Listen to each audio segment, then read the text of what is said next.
Well, good evening and hello, folks out there in the fandom, and then everybody else on top of that.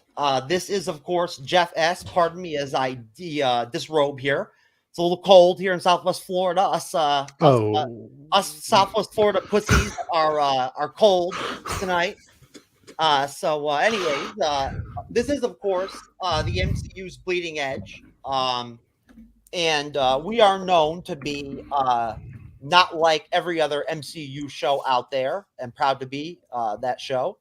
And we have, as always, fabulous, awesome, wonderful, fucking intense guests to join me on the show tonight for this live stream. Sunday evening, baby. Getting after it. We've got William, the host of the Geek Gauntlet Podcast. And, excuse me, William, what else do you co-host and host? You name it, man. I do it. Monday nights, we do the sports report on Pinfall Streams. We go over the week in sports, NFL, NBA, college, both football and basketball. We even delve into a little bit of hockey, tennis, and golf. So definitely Pinfall Streams, 10 p.m. Eastern time, right here on Facebook. And then we also do Pinfall Podcast as a wrestling show. Should be coming back about a week or so. And we'll be covering the world of professional wrestling, and that will be every Sunday at 10 p.m. on Pinfall Streams right on Facebook. Dude, William, you do tennis and golf? Yes, sir. No shit, man. You never told me that before. Yes, sir. That is cool, dude. I'll tell you what, I don't know shit about golf or tennis. But I would love to check out one of your shows one of these days so I could actually maybe learn something about it. Okay, cool. Welcome to check us out. No, most definitely. We'll talk about it after the show or on Facebook or something. But okay. So anyways, this other handsome gentleman we've got here on the show is Brenton. Brenton, you are the main host or the co-host? Co-host. Yep, co-host. We're 50-50. Yeah, BXG Podcast. Yeah, go ahead. No, go ahead. Jump on it, man. Yeah, so our podcast is pop and nerd culture, mostly movies and TV reviews. We mix in a little bit of video game stuff, a little bit of music, a little bit of books. We publish every Friday and every Monday. Friday's usually like a TV wrap up for the week for the shows that we review. So right now we're doing Boba Fett. We do some reality shows, and then Monday's usually like a themed episode. So coming tomorrow is going to be our top 10 favorite movie sidekicks, that list. And then next Monday is actually going to be with you, sir, for a 2022 MCU preview. Now, when you say next Monday, just so I remember correctly, are we talking Monday tomorrow? No, 2 Mondays. 2 Mondays. Okay, great. Yeah, and what are we going? What are we covering that night? I didn't get a chance to check out your email today. So yeah, so that'll be Monday the 31st. But everything coming to the MCU in movies and TV this year. So Moon Knight, Thor, Doctor Strange, Miss Marvel, She-Hulk. Well, man, all of that stuff sounds like fun, dude. We're going to cover all of it. Yeah. Oh, dude, that's going to be great. I hope. I'm assuming you're going to be like trying to hammer out some very, very serious time limits on like each release, because if you let us all go. Yeah. Right. Yeah. For sure. We'll keep it concise. Clear and concise. Man, you should bring William on for that show, dude. Yes. William would love to get in on that. I would. Everything that's coming out in 2022, that'd be fun. Yeah, we'll see. Yeah, man. William's not hard to get a hold of, dude. He loves to record, man. Never that. I'm a hard man. I'm not a hard man to find at all. You guys let me know how my volume sounds on my end in terms of these new Logitech speakers I'm using and whatnot, because they're so much louder than what I'm used to hearing from like my MacBook that I'm just wondering how it must be coming into my microphone. Sounds good to me. Yeah. Sounds good to me. That's good to hear. I'll tell you, Andrew, a good friend of mine, good friend of Williams from Geek News Now Network, frequent guest on the show, has been having problems with his microphone the last couple of times I've recorded with him, and it's bad. Like, it's really irritating.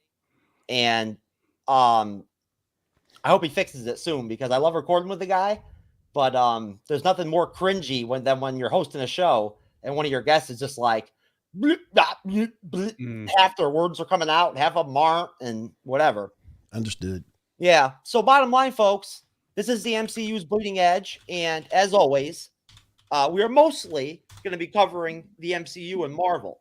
There's not much DCU going on right now in terms of what's in my sphere of universe and what I get into to talk about, really. One thing we haven't done, honestly, now that I think about it, is we have not dragged out that new Batman trailer that came out like 3 weeks ago. What was it? Bat versus Cat teaser or whatever. That we haven't played and we haven't reacted to and whatnot. So maybe we might drag that out later in the show. But basically, the premise of tonight's episode is going to be centered around the fact that it seems to be that there is a big movement right now of people all of a sudden. Well, I mean, this has been going on for 2 years, but all of a sudden it's really becoming a focus of people on the side of really wanting to push Marvel Studios to recast T'Challa, in Black Panther 2, Wakanda Forever. And we're going to basically dive into that. And we're going to talk about the two different sides of it. Because there's people that think that it should never be recast. And I at one point was in that camp for a long time. I'll be honest with you. I've changed my mind over time a little bit about it, and we'll delve into it. But we also are going to get into the lineup of films that are going to be coming out in 2022. Doctor Strange 2, Thor 4, Black Panther 2. We're going to kind of just, rank them a little bit. See what William thinks, see what Brenton thinks in terms of how well the films are going to be, how well they'll be received. Kind of line them up, put them 1, 2, 3, best to worst. And on top of that, it seems that our good friend Cobie Smulders is in the news, spotted filming in Marvel's Secret Invasion, the Avengers star, the S.H.I.E.L.D. agent, Nick Fury's second in command, essentially. Nice to see her back. Happy to see that she's going to be back. I'll see what Brenton and William think about that. And then on top of that, we've got an article from The Direct, our favorite source on the Bleeding Edge. And not because I'm kissing their ass because I want to work with them at some point. I'd never do that. We're going to do an article titled MCU, 8 upcoming movies and shows where Eternal's Kit Harington could appear next, which I think will be interesting, especially taking into consideration that Eternal's post-credit scene with Blade, which I'm still freaking excited about. Most positive, intense thing that happened in the entire film. I slept through the entire film until that happened. Great job. Shame on you, sir. Shame on you. Shame on you. I'm surprised you're a bad Marvel fan, sir. They haven't already given Chloe her second Oscar yet for that shit. You're a bad Marvel fan, sir. No, come on now. I was awake. I stayed awake, man. I had to, bro. I had to stay awake so I could eat that $17 bucket of popcorn, man. Exactly. Had to put a dent in that shit for $17. Have you guys, just out of curiosity, have you guys seen like a weird resurgence now that the Eternals is on Disney Plus of people like this renewed debate about whether this movie was good or bad, or a lot of people saying, wow, all the people that thought this movie were bad are crazy. Go ahead, it just dropped about a week and a half ago on Disney Plus. Go ahead, William. I'll come in after you. What was the question? Have you seen like a resurgence in the debate over whether or not this movie was any good? I have. Yeah, I have. The movie was terrible. But I know a few people William, let's give the movie some credit. There are some positive aspects. Oh yeah. And I was about to say, I know a few people who actually liked the movie. Man, my boss at work loved the movie, and he's not tied into the genre like we are. He loved the movie. He said the only thing that kind of held him back, he didn't really know of the Eternals. Mm-hmm. And I think that's something that Marvel should have worked on, because truly they're the OGs if you go back and think about it. And if you would have started the whole thing with the Eternals and then moved on from where it was, then, it would have been better. because you're establishing, and then you getting to know them. Because we're in the comic books into we had that conversation before the Eternals even came out. We talked about the fact that they didn't do a good enough job promoting the actual Eternals. Yeah, and no one knew who they were, and that was the only thing. But my boss, he loved the movie, man. He took his son for one time while he watched it the second. So there were some people out there who loved that movie. I wasn't one of them, but outside of the ending credits, but yeah, a lot of people did like that movie. You're right. Well, I'll tell you right now, Lord Deathman from the Podcast of Champions that you don't know yet, Brenton, but hopefully you'll get a chance to meet in the future. But William knows him. He's cool. When we did the Eternals review, it was split. It was me, Alexis, and Mark Rutledge and Lord Deathman. And Lord Deathman and Mark Rutledge were all over it. Like, it was the best thing that ever happened. And me and Alexis were like, this shit sucked. And, and so basically, Lord Deathman even, over time, like, kind of on a show recently when the Eternals came up, kind of even like hinted that, Marvel kind of dropped the ball a little bit. You know what I mean? Like with it, so I think even he's like being a little reticent now, like over time, you know what I'm saying? Like, maybe he got a little bit too, like, wrapped up in it. But to answer your question, Brenton, I don't want to say that I've noticed in my circles any real big changes in terms of the discussion, but I will say that I have heard the Eternals name pop up more recently in like the last week or so. I definitely have. There's more traffic about it now. And I want to say that what I have noticed is that a lot of people who tried to be pro Eternals at first have backed off over time in like the last week or two. I've seen them come out publicly and kind of either not completely like come out and slam it, but come back and say, well, it could have been better. It could have been done better. This could have been done better. That could have been done better. Whatever. It's a flawed film, Brenton. I mean, that's, but I mean, back to you though. I mean, finish your point. No, yeah, I just it launched on Disney Plus on the 12th here about 11 days ago, and just through my timelines and like some of the groups that I'm in and things, I've seen a lot more people coming and talking about it than really even when the movie came out. And it kind of just goes to show you that I don't think a lot of people saw this film in the theaters. I think a lot of people waited. And that maybe speaks to a little bit of what you were saying as far as how poorly they promoted the film, because there wasn't any excitement surrounding it at all. Certainly not to the level of even Shang-Chi. I don't mean to cut you off at all, Brenton, but the first trailer sucked.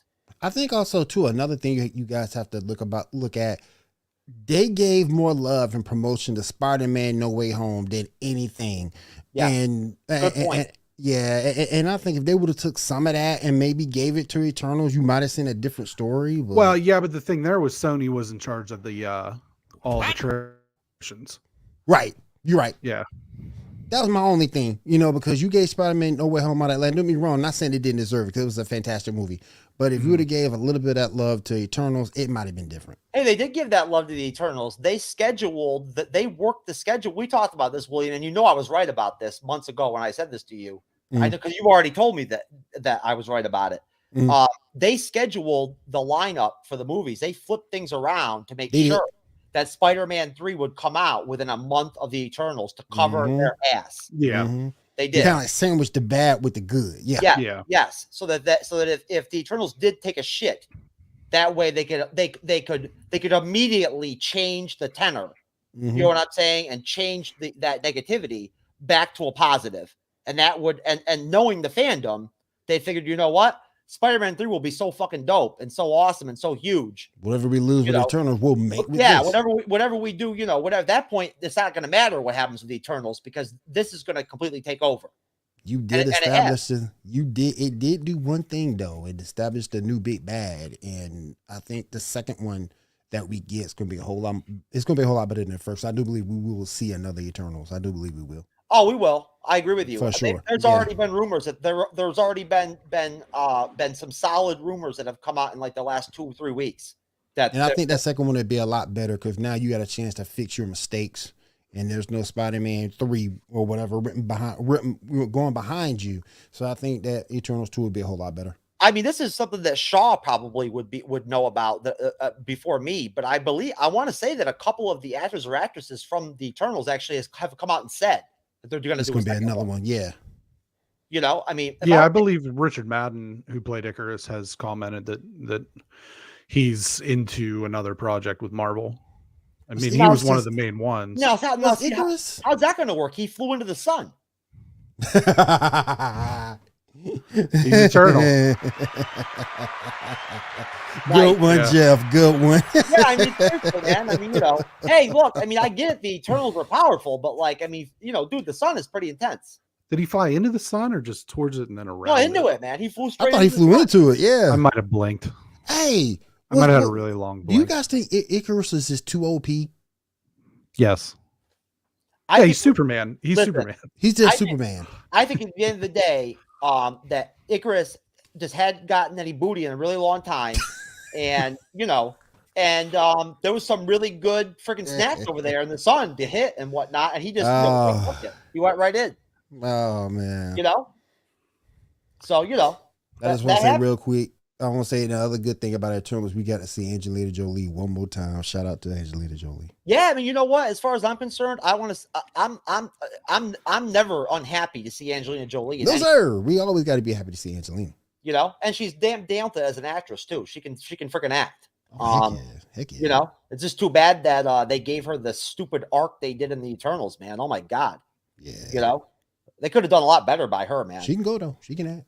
Oh yeah, she's good. I mean, shit. There were times in the Eternals where I felt like she dominated the screen. Like her acting was so much better. It was everybody else's. Yeah, it was like higher at a higher level. You know, you can see when she was a real pro. I mean, my thing is with it, Brenton, and I don't want to stick with Eternals for too long, but my thing is that I really feel like Chloe Zhao, maybe not just all Chloe Zhao. I shouldn't put it all on her because I think that it takes more than the director to make a film. But I think that they had a lot of acting talent there to work with, and they squandered a lot of it. Yes. But I would add what was the runtime? It was longer, right? I think 2.5, 2:30, almost 2.5, almost 3 hours. It almost needed to be longer than that. That was the issue. Was there was not enough character development. There was too many characters. It was long. Let me ask you this, Brenton. Let me ask you this, Brenton. Would you have cut that movie in half?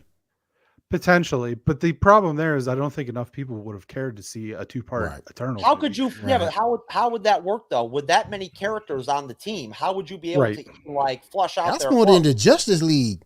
And that was a good comparison that I heard. Was a lot of the same complaints with the original Justice League, not the Snyder Cut.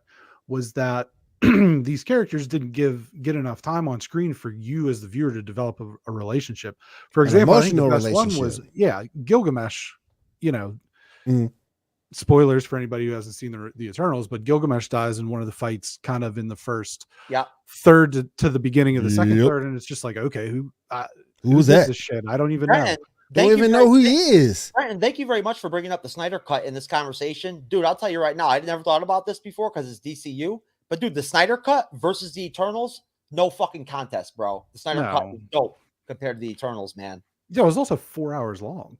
And it gave those characters who didn't have a chance in the Whedon version that was half the time. Well, maybe that's an interesting kind of dichotomy there. Like, you know what I'm saying? In terms of like what could have worked for the Eternals. Yeah. Maybe if the Eternals had been designed in that mold, you know what I mean? It could have worked better. Where are you going to see that's the thing about the Snyder Cut, though, is we already know by the time the original Justice League came out, we already had Ben Affleck's Batman. We already had 2 movies with Cavill. We had Wonder Woman. We already had those characters established. So really all we're doing is getting a taste of Aquaman for the first time, The Flash, and Cyborg. And that's what the 4-hour version did much better, was fleshed out Cyborg's character. Well, because in the original, I thought his character was trash. And then in the Snyder Cut, I thought he was the best character. Hey, I thought he was the best character in the Snyder His character was still. Look, my issue with Ray Fisher is more personal. You gonna call people out before you get your money? Look, you were about, man, get your movie. After you get your movie, after you get the bag, if you got something to complain about, complain. Don't start with the complaints before you get the bag. And he started complaining about this, that, and the other before he got his. Now everybody's saying he's a bad actor, which I don't think is true.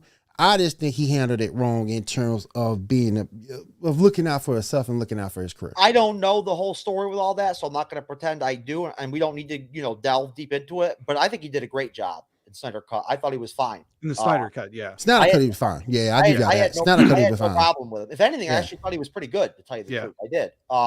Yeah. But no. Did you guys like Ezra Miller? Oh, did you?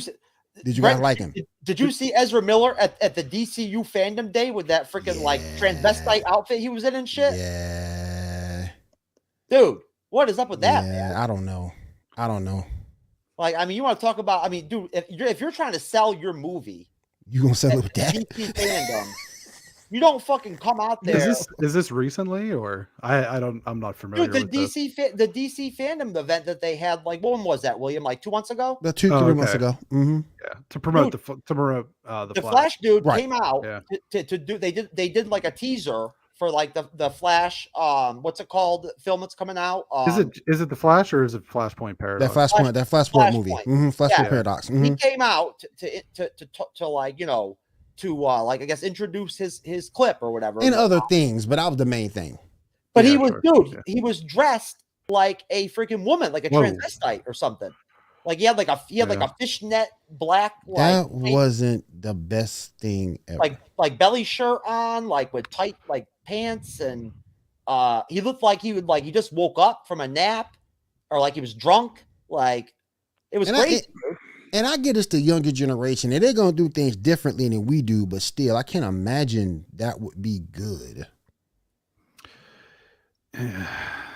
No, I can handle like acting like you're on drugs and shit like that and everything. That's fine. But like That but I mean at least like dress like straight. Like don't come in dressed like you're fucking trying to friggin' you're about to go join a pro trans fucking a movement event or something like that. Like I don't need that. But no. Anyways, at the end of the day, as far as the Eternals goes, we'll see what happens. Will there be an Eternals 2? Yeah. I think so too. Will be an Eternals 2. I think so too. How it's going to work? I mean, what the plot's going to be like? What the point of it's going to be like? I have no clue. That's going to be the thing. That's going to be the issue. You got to write a better story. Yeah, I mean, how are they going to the way that the Eternals ended with the Celestial like scooping up those characters, like Cersei and and whatnot. Are they gonna weave that and interconnect that into the MCU now before Eternals 2 comes out? Or are we gonna get some of that stuff like in a Disney Plus series, right? In another movie, we'll have to see. The end credit scene with Star Fox and Pip the Troll did not do anything for me, really. It didn't. You don't like Star Fox? We'll see what happens with it. It's not Star Fox. That's not his name, is it? Yeah, his name's Star Fox, isn't it? Thanos' his brother? Harry Styles. Yeah, Harry Styles. I don't think it's Star Fox. That's a Nintendo character.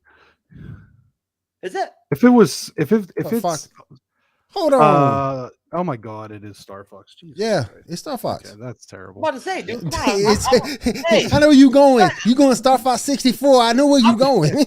You got me second guessing myself. And you're right. I'm the Marvel comic book expert. That's my deal. He had the greatest. Star Fox had the greatest run in the Marvel comic books, just for the fact he got the meet and hook up with She-Hulk. Yeah, dude. Yeah. That was like his moment. That was like his moment. He ain't known for nothing else.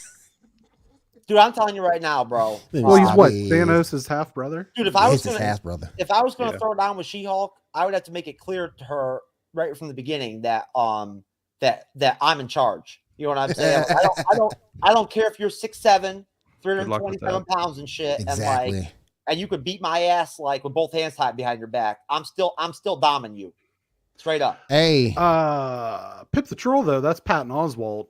I mean, I like him as a comedian. I don't know if it brings anything to the MCU, like specifically, but I mean, whenever his character is around, it'll probably be funny. Oh, Yeah, yeah, he's gonna bring some laugh now. He's gonna bring some laughs. That's what you want, though. Yeah. Yeah. I just don't, no, I mean, I just, compared to the other post-credit scene, the post-credit scene with Kit Harington and Blade was dope. That was really, interesting. that was awesome. Yes. I mean, it didn't save the film or anything like that, But it was awesome in itself. Yes, but I'm like, with Venom 2 was so bad that literally, the only time I actually felt any pang of excitement in the film in the theater was before the film when I saw the Batman trailer, the second Batman trailer in the theater. That shit was hot. That was on fire, bro. I mean, dude, for a second, it gave me an idea of what the Batman is going to look like cinematically in the theater, and that pumped me up. And then at the end of it, when the whole went down, and and Venom jumped multiverses, and all of a sudden he was in the Spider-Man universe. All of a sudden, that got me stoked as hell. Other than that, I was like, counting sheep and shit during the Venom 2 movie, man. You guys think we can get Venom as an anti-hero at some point? In the MCU? Yeah. I don't know what Venom's going to be when we finally get him. I have no idea, man. After the way that they did Venom 2 with freaking the whole deal with the symbiote going to like some rap concert and rapping and shit and mic dropping and everything, I don't know what the hell's going on. I think that this has been my theory since probably before No Way Home, and then definitely following, given the circumstances, and with Tom Holland allegedly having signed on for another 3 MCU Spider-Man movies. Yep.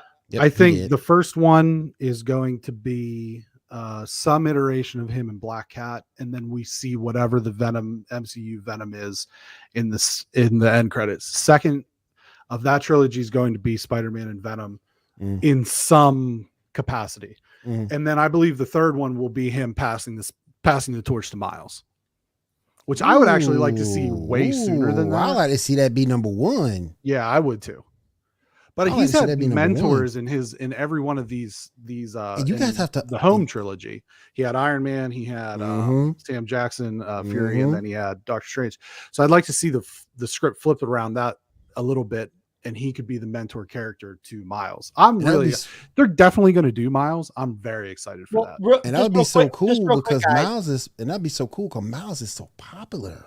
Hold on, William Brenton. This is actually something I've heard about. They're going to be adding this to the new Spider-Man film.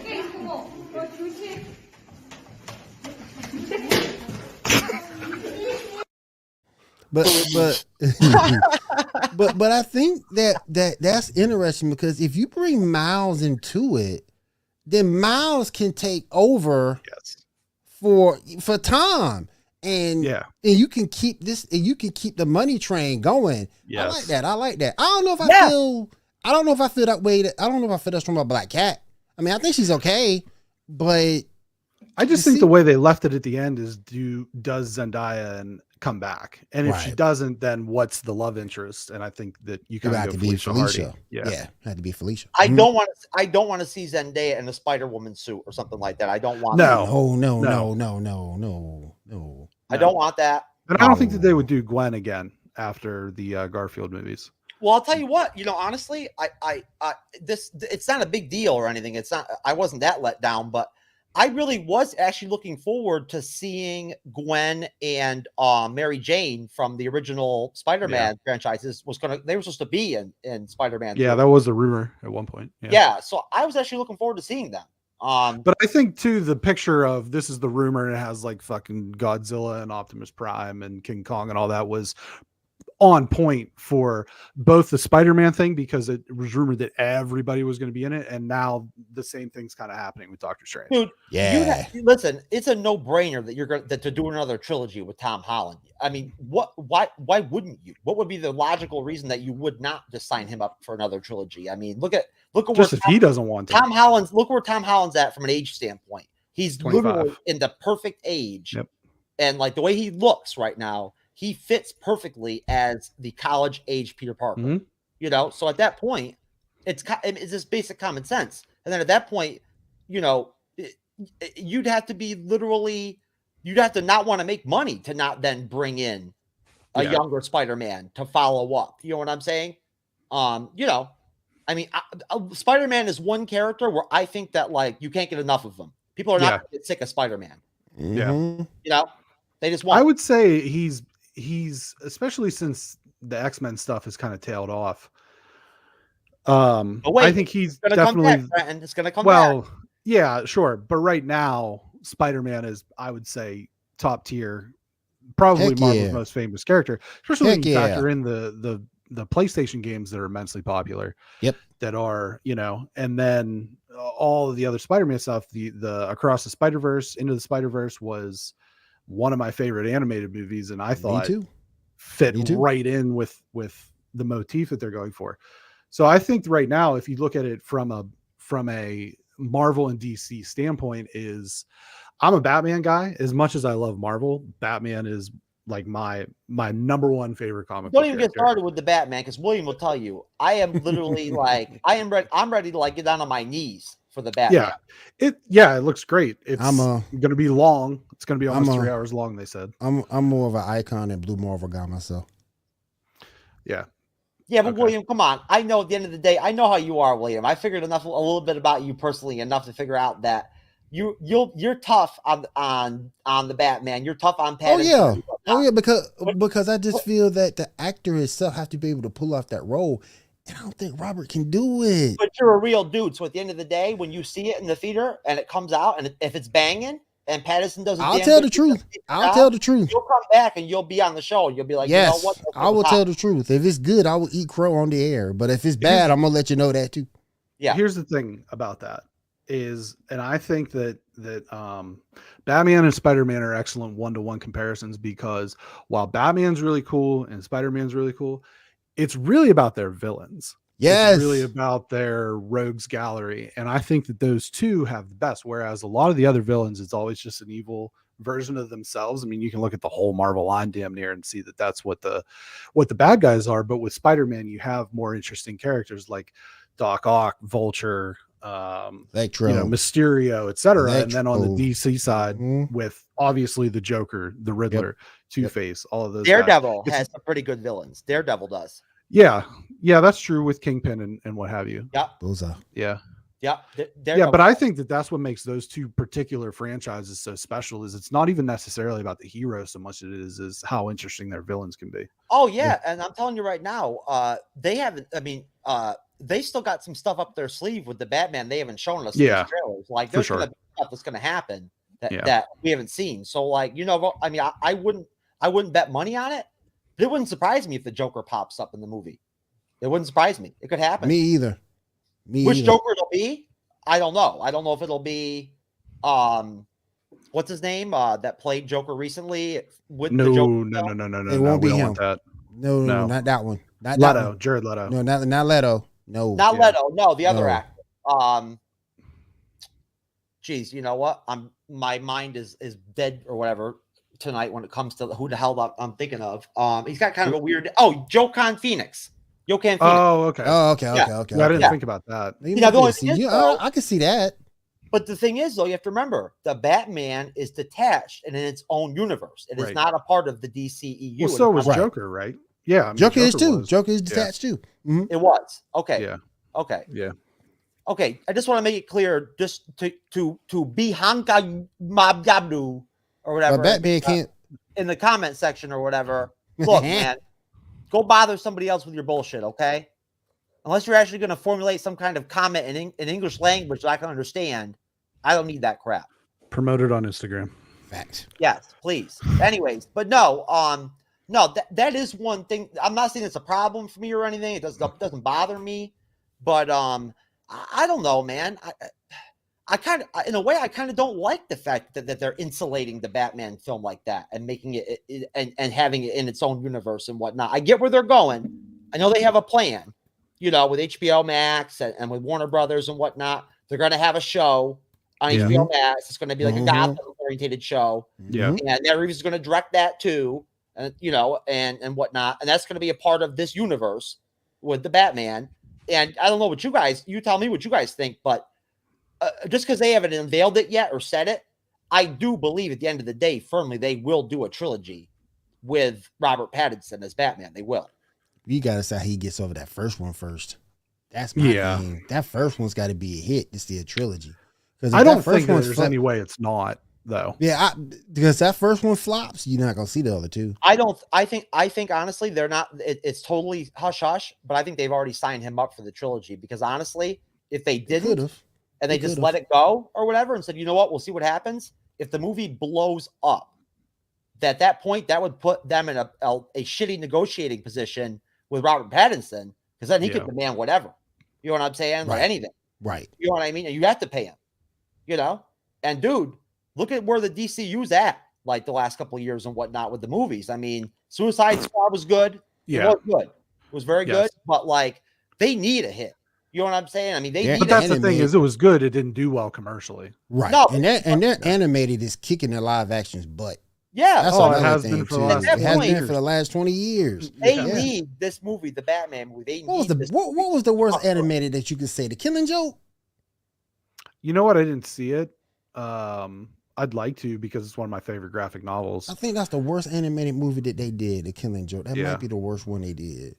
But other than that, they've done some weird Batman ones, like Batman Samurai and stuff. Yeah. Brenton, and Batman Animal Instincts. I'm still trying to figure out where the heck that came from. Brenton, if you're down, man, I'll be honest with you. William already knows I'm not a huge DC, DC in general, DCU knowledgeable person. But I have been floating around and talking about wanting to do some DC animated reviews. And if you want to jump in on one with me and William or whatever, because you better believe I'm going to have my brother William with me when I go to do one. Paradox. Like, that's a good one, man. I think that would be fun. So I mean, I'll give you a mind if you want to get in. You know what I mean? Yeah. Let me know. Yeah, as long as I have access to the movie. I just started recently getting into the DC animated films. I saw the last one that came out. The what was it called? Dark Side. Justice League Dark. Justice League Dark.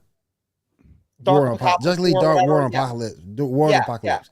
I saw that. Yeah, that was a good one. That was good. That was good. That was their time of redoing the New 52. Yeah, I enjoyed that. I like Raven a lot, so I like that whole deal where Raven and Superman were kind of teamed up and whatnot through it at times. I like that. And I liked Superman with the dark black outfit too, and I liked him powerless. It was interesting. That's the only way you would be interesting. Yep. Thank you. Someone finally agrees with me. Someone finally agrees with me. I hate him too. I hate him too. He's the worst. Yes, I hate him too. I like his enemy Superboy Prime more than I like Superman. Oh my God. My comment is always that he's super man. He's too overpowered, and his weakness is a random ass element from the periodic table. Yep. I just have never liked Superman. I mean, I love Henry Cavill as Superman because he is Superman. He looks like nobody's ever looked the part more than Henry Cavill. I just don't think that character is interesting on the same level. I don't either. I know trailers are just trailers and they're not the movie and everything and whatnot, but I love trailers. I love watching trailer reaction videos, as William knows, is one of my favorite things to do. And honestly, that second trailer for Snyder Cut, the one that featured Darkseid in the beginning, where you really saw a lot of Darkseid. Yeah. Like where you saw Darkseid like jump out of that like aircraft, out of that, ship or whatever, fall to the ground, and then pick up the dust and say, I've crushed 1,000 worlds or whatever, you know what I mean, to dust or whatever. And then he freaking picks up that hammer and swings the hammer and shit and destroys a world and everything. Dude, that shit was freaking sick. It was sick. And the way Darkseid looked and sounded, oh my God, man, it was unbelievable. And the Superman stuff in that trailer, when they showed him up in like space, like spinning around or whatever, with the black outfit, man, you want to talk about something freaking that looked sick. That was sick. That trailer was unbelievable to me. I mean, was the Snyder Cut as good as the trailer? No, it wasn't. We didn't get to see Darkseid really all that much. We need to. But what they showed in the freaking trailer with Darkseid, though, was unbelievable. I mean, it blew me away.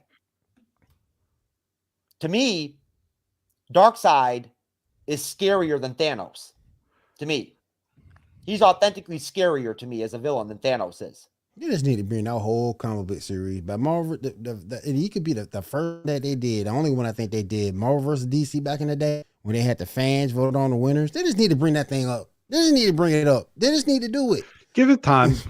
Give it time. Disney will buy DC too. I think they will. Nah, I think they will. nah, Yeah. Somebody. Yeah. no, yeah. no, And then no, you'll see it. Then you'll see it. I don't want that. Then to you'll happen. see it. I don't You want see, it to happen, but it's gonna. I don't want that to happen either. Trust me, because Disney will ruin it. But ruin it more than what it is. Wait a minute. Hold on a minute. I don't want to get all technical or whatever, but from a legal standpoint, wouldn't there potentially be an issue there if they did buy DC? Wouldn't that kind of head in the direction of it being a monopoly of the market? So I think the case could be made at a theatrical level, but as we just did an episode on Microsoft buying Activision Blizzard, and one of the pieces of that conversation was, does this constitute a monopoly? And the answer was no, because although it removes certain competitors from the market, there's still plenty of other competitors on the market. So I think in the comic book space, you would see that, because you still have Image, which is just as popular as Marvel and DC with some of their properties. I mean, they have Walking Dead, etc. And then Dark Horse with like Spawn and such. So I don't think from a comic book standpoint that it would constitute antitrust, but from a theatrical standpoint, yeah, because what does they dominate the market at that point? Does Warner own DC? Yes, I think Warner Brothers does. Oh, I think so they would own have DC. to either they own them outright, or they have like a. I think they own them outright. I think they own them outright. Because they also produce all their games. Yep. Yeah, Warner. Yeah, Warner Brothers does. Yep, they do. 1967. Yeah. Because I know the Arkham games are out of. And then everything else, and then that means they buy everything else that DC owns. Because DC right now, Wildstorm Media, which is supposed to be making a comeback. Elseworlds, Vertigo, they own a lot. I'd love to see Milestone come back, and they're supposed to be coming back soon. So, well, guys, hold on one second. I actually really want to hear William's thoughts on what we're about to get into right now on this next segment. This is going to be good. A little surprise for y'all. Hello, and welcome to Staying Awake. I have a sleeping disorder. I can't tell the difference between my waking life and dreams. Hello, and welcome to Staying Awake.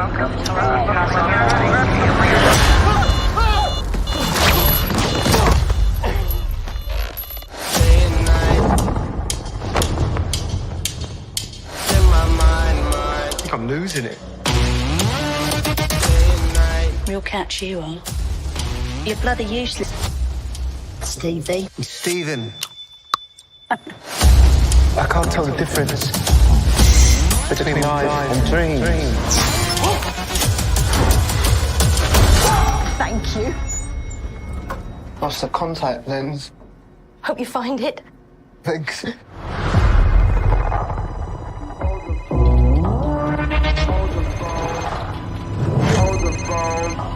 Now hold the phone.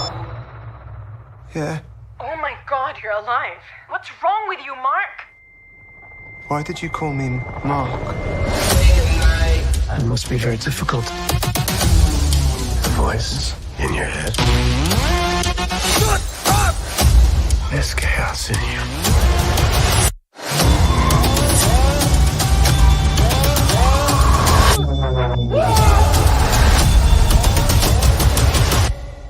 Embrace the chaos.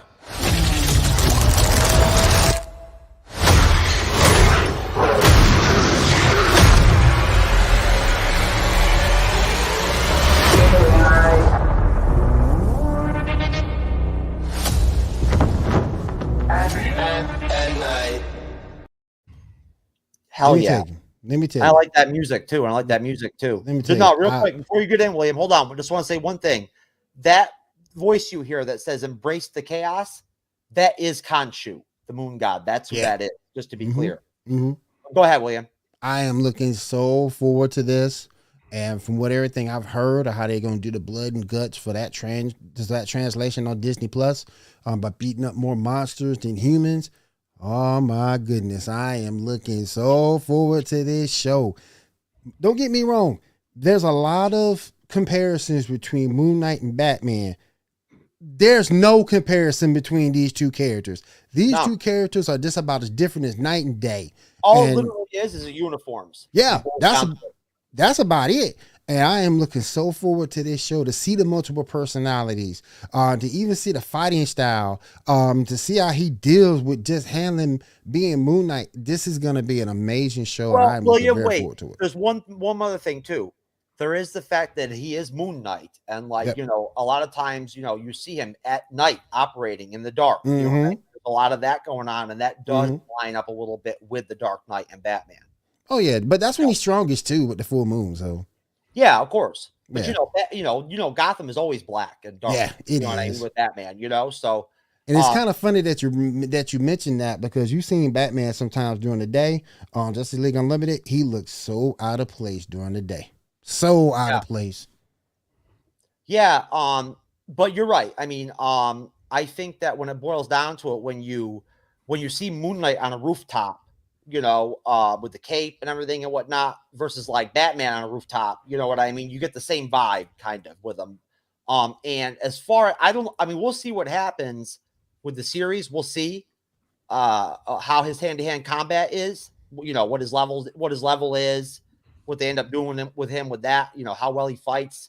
What they showed in the trailer, I don't think that they're going to have him coming out with like Daredevil Netflix level hand to hand. You probably see that later. Going down. I don't see that happening right off the bat. You probably see that later. That is, of course, Werewolf by Night that he's beaten up on the ground. Yeah. And I think that's kind of what you were talking about, William, as far as, it's safer for him to be beaten up on somebody who's a werewolf, monster or whatever, than it is just some random dude. Yeah. But go ahead. Because you got to get through Disney Plus. No, Brenton, go ahead. What are your thoughts on the Moon Knight trailer? Yeah, so we did a trailer reaction video on Tuesday the day after this came out. So you can check that out on our YouTube channel. But my main thing was the trailer looks awesome. And I love Oscar Isaac, love the Kid Cudi music in the background. And Ethan Hawke looks creepy as hell. But cool though, ain't my apprehension about this is exactly what you said. Is at the end of the day, this is a Disney thing. Yeah, I almost feel like this would live better on HBO Max. We talked about, listen, Brenton, me and William have talked up and down this freaking aspect of Moon Knight. Like, when it boils down to it, man, dude, listen, when I went to the medical marijuana shop today, the dispensary, to get some shit, to get some wax and hook up and whatnot, make sure I was right, I was actually chilling and kicking it with some dude from Jersey up there working at the dispensary, and we were talking about Moon Knight and whether or not it was going to be okay or not on Disney. Yeah. So right there, I mean, that's right. Just some random fan and that's where things went. Yeah. Like when it boils down to it, I really honestly believe, Brenton, that this is going to be a real barometer series for Kevin Feige and Marvel Studios in terms of what direction they go in the future with these properties and these characters that fit in more of a noir, R-rated type dynamic, because we'll see what happens with the show being on Disney Plus. Right. But I'm telling you right now, if it ends up coming off too Disneyfied, it's not graphic enough, if it's not dark enough, if it's not, brutal enough and whatnot, there's going to be backlash. Because I think that's another area where he compares to Batman, is they both beat the fuck out of people with their bare hands, and I think that, but you also mentioned it too, like the mental disorder and the multiple personalities. There's a lot of heavy adult themes there. And so it makes me a little apprehensive. It's all adult. Yeah. It makes me a little apprehensive that the show won't deliver on the promise of the trailer, because the trailer is awesome. And you also remember too that, in the comics, just like a lot of characters from Marvel, Moon Knight had sex. Yeah. Oh, I mean, they never showed yeah, it. they but, never showed it. Right. Yeah. But they like, Implied did everything it. they could to like let you know that it was going to happen with like, his You look little away, girlfriend huh? or whatever. The next scene, like, you knew, that's what was Yeah. going down. And again, like, look, the comparison and the for me that I always look at is Daredevil from the Netflix series, the Daredevil Netflix series. And but you can use the Punisher if you want, right? Like, I mean, listen, there's just certain characters where, like, hey, you know what? Miss Marvel, sure, you can make Miss Marvel work on Disney Plus. Like it'll work out fine. It's perfect. Yeah. She-Hulk too. Yeah. You You make can make it She-Hulk work. work on Disney Plus, it'll be fine. It'll be perfect. Mhm. But like again, with some of these characters, look, man, you can't put Punisher on Disney Plus. It's not going to work. Right. Yeah. It just won't work. So Yeah, at just that too point, graphic. something's got to be done differently. They've got to reach out to Hulu and work something out with Hulu, maybe, or something. Prime, maybe Prime. Or do Prime would or have been do- perfect. Prime would have Yeah. been perfect. That would have mean- been perfect, man. I just think. But I guess they do have a pre-existing relationship with Hulu because that's where like the locking. They key do. stuff Oh, yeah, is. no, They do. Disney- They do. Yeah. Disney owns like I think a 15 or 20% stake Yeah. of Hulu. Yeah. So and it goes beyond that. It extends beyond the stake. In Yeah. terms of the That's relationship like and the Prime dynamic. because I think if you did Prime, both companies get something out of it. Both Well, companies Yeah, but get the something Prime out already of has it. the boys though. Yeah, they got I mean, the you boys tell- you already, tell me, guys. and Invincible.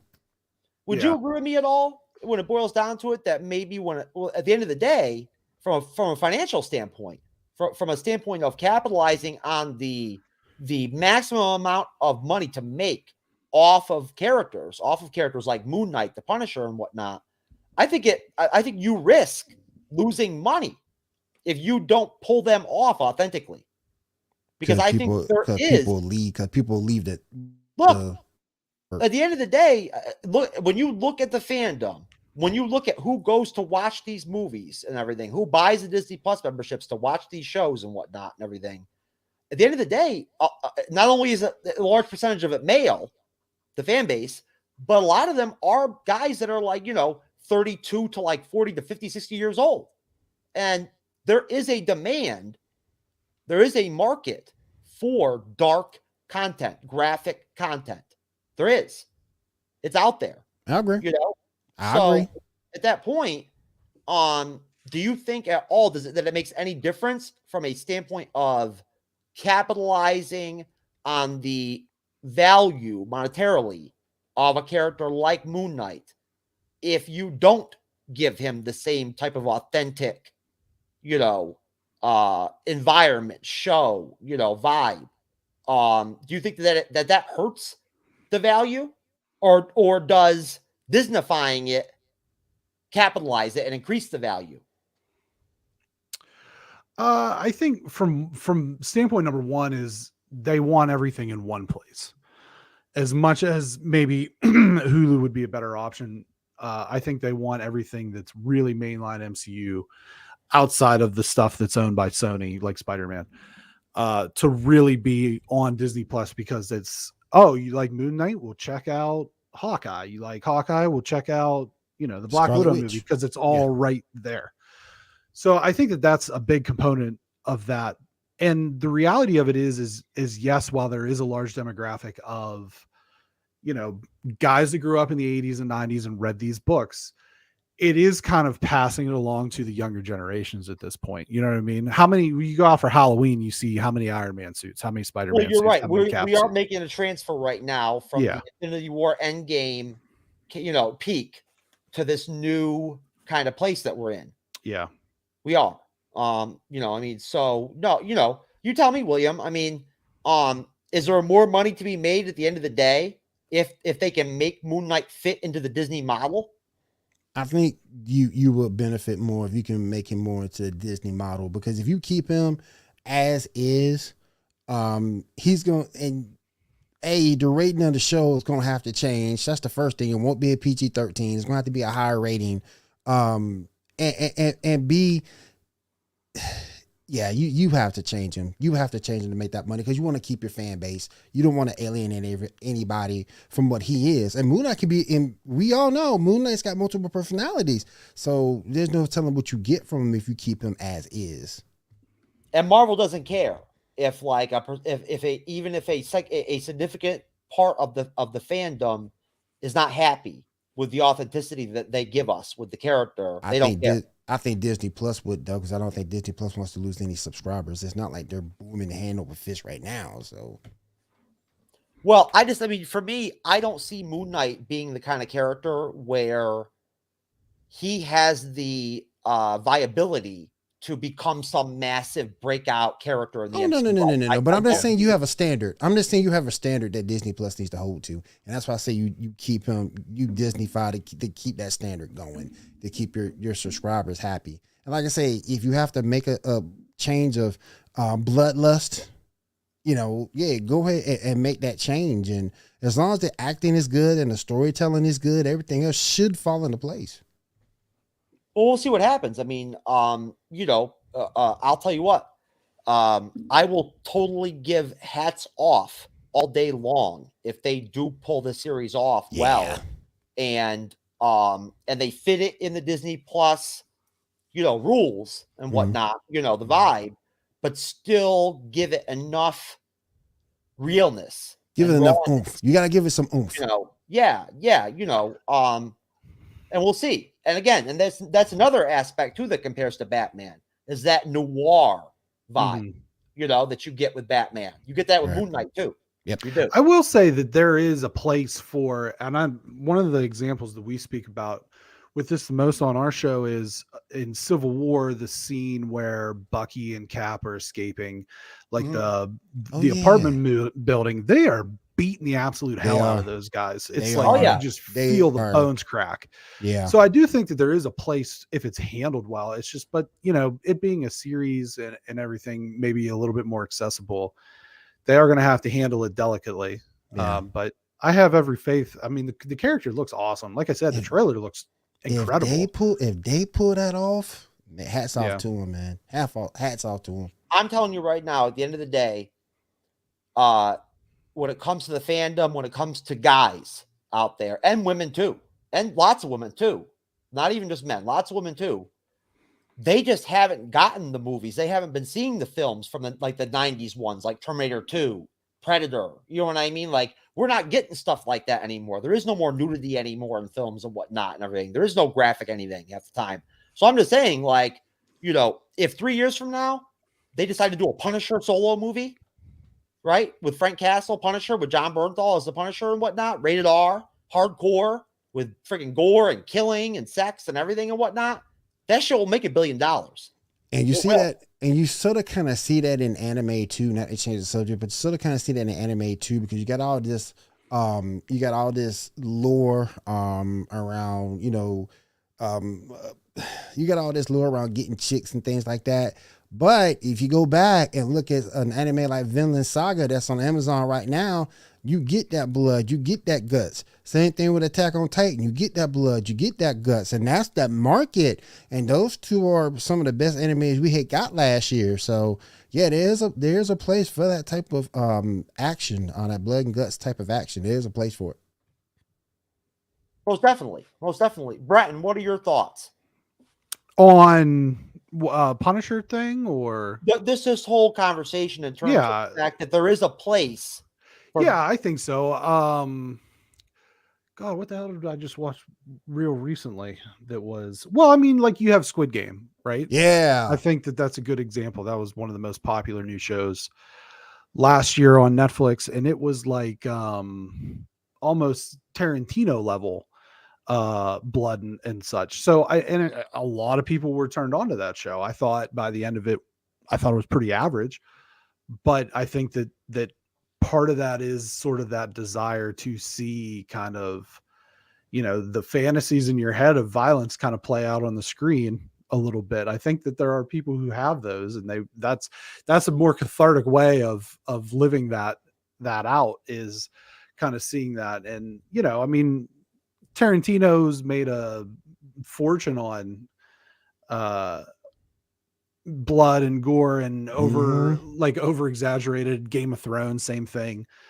So I think that there is a place. It's just, how that's curated, because the thing with that is Squid Game is, like you had said, William, rated mature. Game of Thrones is a premium thing on HBO. The Tarantino stuff was all R-rated. So it's how you kind of curate that in the sense of who is this for? And so like what you're saying, Jeff, a Punisher movie that's rated R, that's obviously not going to be for kids. So how does that fit into the grander scheme of the MCU? It's kind of hard to fit that in because the MCU is so much about, the good guys always win and they're going to make jokes and there's bright colors. It's very much actions running into each other. A lot of the Game of Thrones. You just say bright colors. I think a lot of the Game of Thrones stuff was actually there for like gay and bi dudes or whatever, because there was a lot of like straight penis like stuff going on. Like, well, I'm thinking more like the Red Wedding. Oh, where there was just an overemphasis on and of course just how much blood there was. I want to put it out there right now. I don't know what you're thinking, Brenton, but I'll tell you right now, bro. You want to get together in a couple months when the House of the Dragon pops out on HBO, man. I'm gonna be getting after it. I'm gonna be doing that I'm not terribly excited for that. No, I had my fill, and like the other thing is I'm a big proponent of. I read the books before the show. I understand. And then by the end of the show, I was like, I'm reading them now. You already got a preconceived notion when the show hit. I'm reading them now. It's like in comics over on CW. We all know, comic book fan I am. I already know who Naomi was. So when you came out with the show, it's like, I don't even want to watch it. With Game of Thrones was in the last season, there was that big, there you go. There was that big layoff between the last two seasons. And then everything in the last season was so rushed. And by the end of it, I was just like, I'm ready to be done with this. And I read them out of order. So don't think that I'm just starting. I read the books out of order. I started with book 7, then I read book 5. Now I'm reading book 1. That's how I bought them. Was all like dispatch. Gotcha. You know what I mean? Yeah. But I got them all now. I'm doing my pregame research, so I know the Game of Thrones lore going into House of Dragons. It's kind of like Invincible too. If you read the comics, you were like, okay, I'll watch the show. But hey, listen, I just for once, I want to be on top of a trend. That's all it boils down to. Okay, when that damn show comes out, I want to be ready to rock and roll and review it and like cover it and actually be on top of some shit instead of like reacting at the end of the day. Instead of the Game of Thrones, where like I didn't even get into it until it was over. You know what I mean? It was done, and I became a fan. I'm like, oh shit, this is awesome. It's already over. Already done. Yeah. Hey, I only have a few minutes here, but I know one of the things that you wanted to talk about was the Black Panther thing. Let's get into that real quick. Yeah, you know what? No, Brenton, listen. Why don't we save that for the next time you come on? That'll be that'll give us a really good reason to have you come back on again soon, so we can go ahead and get into it. You know what I'm saying? Now we've got a chance to feel the show out and kind of see, the vibe here, with us and whatnot. Just to give you an idea, we've got good people that come on this show. I mean, William is good people. I'll tell you right now, like at the end of the day, thank you. When you need somebody to record with, somebody to have your back or whatever at the last minute, when you need a guest or whatever, William will jump on and record with you, just to fucking do you right. You know what I'm saying? Just to support you and have your back for your show and whatnot. Cool. He's good people. So I'm telling you right now, man, I'm not gonna try to pretend that I'm some, outstanding judge of character or whatever, but one thing that I absolutely love about being on the Bleeding Edge and being the co-host of this show is that so many positive, great, wonderful people of character come on here. And William knows that too. Yep. He knows the people who come on here. They're good people. They've all got their own thing going on. They're all different, different opinions, different voices, but they're all solid, quality people. And if they're not, fuck them. And I'll tell them straight up, fuck them. Get the fuck out of here. You know what I'm saying? We don't want them to do it. But no, man. No, listen, we enjoyed having you on, Brenton. I'm glad that William was here for your first appearance on here and whatnot. Couldn't ask for another guest to come on with you than William. And William, you got to get out of here too, don't you? Yes, sir. Yes, what I thought. That's fine.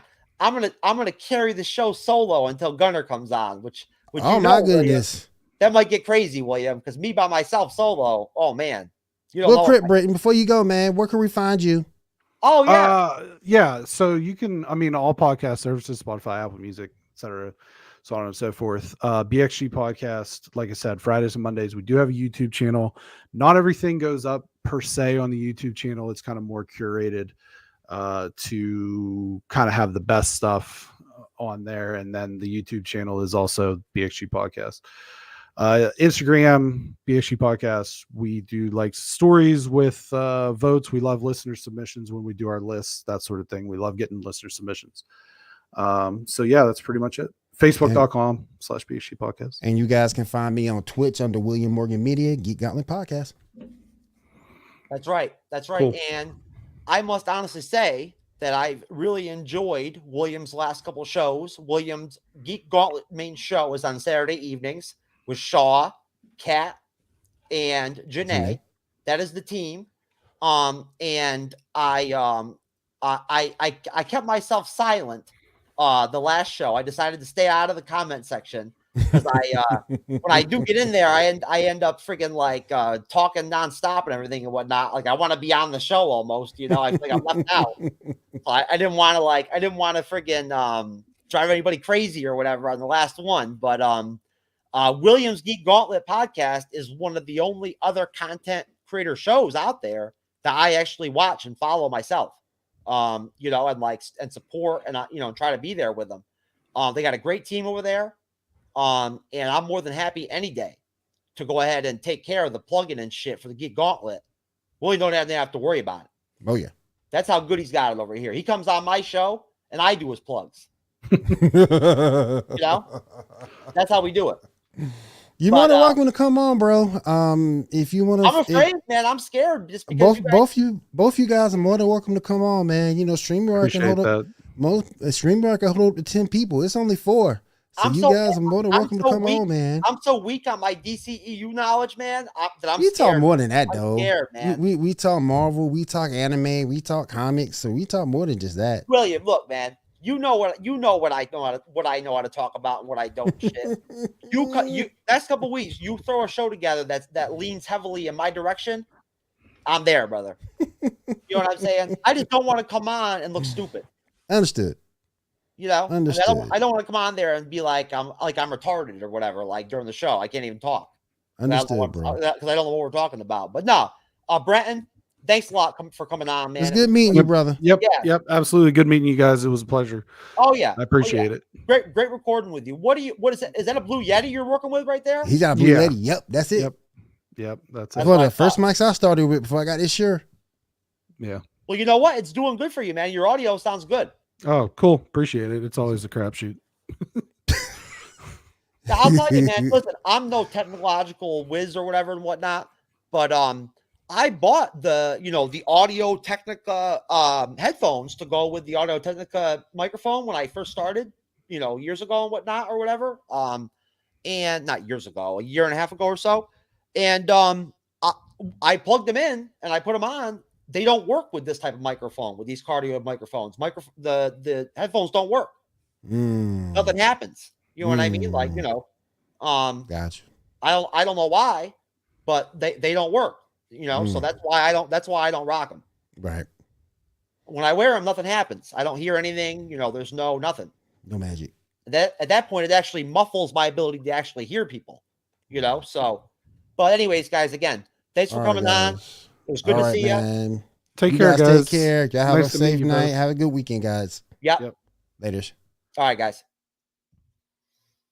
All right, folks. Until Gunnar comes on here in just a minute, my good buddy from Snap and MCU Podcast. It's just me.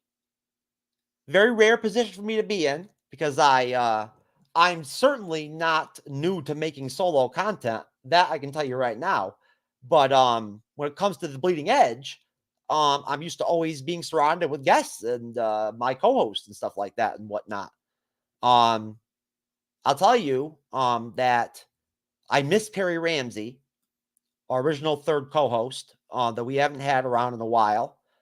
He's busy. He's in a band, and apparently they're doing pretty well. which is, good for him. Perry, I wish you the best, man. God bless you. He's a good guy, and we miss him.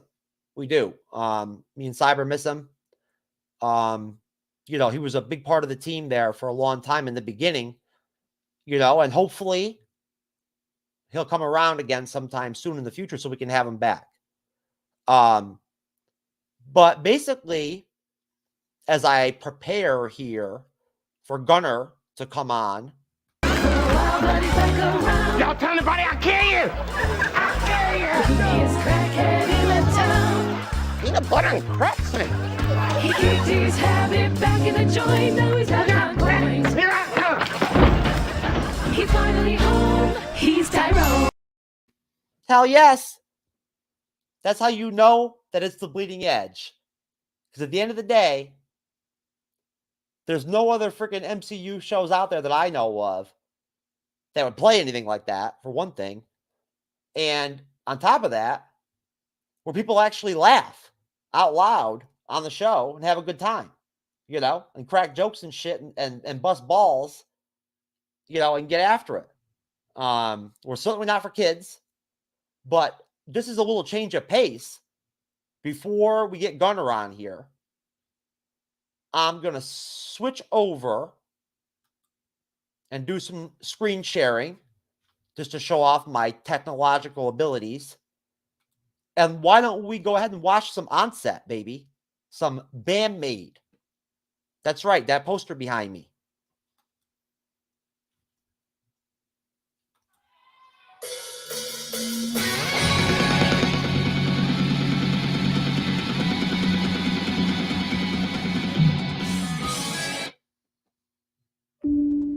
Oh, you got to be kidding me.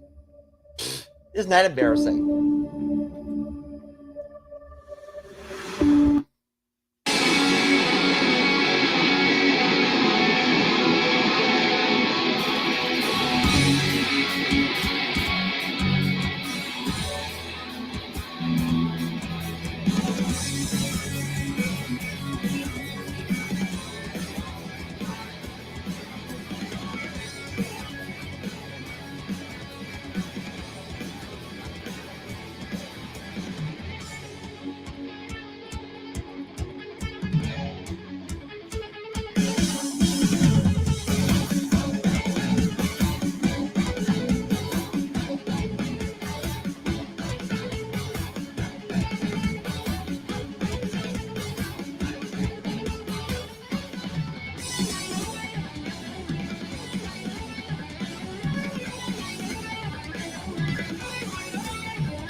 All right, just real quick, I just want to point out I'm not going to try to like do a sudden, like, full on reaction video type deal here, but I just want to point out that when it comes to Band Maid, I mean, look, I'm sure not everybody out there thinks that, this is like the best band in the world or whatever, or thinks as highly of them as I do, maybe.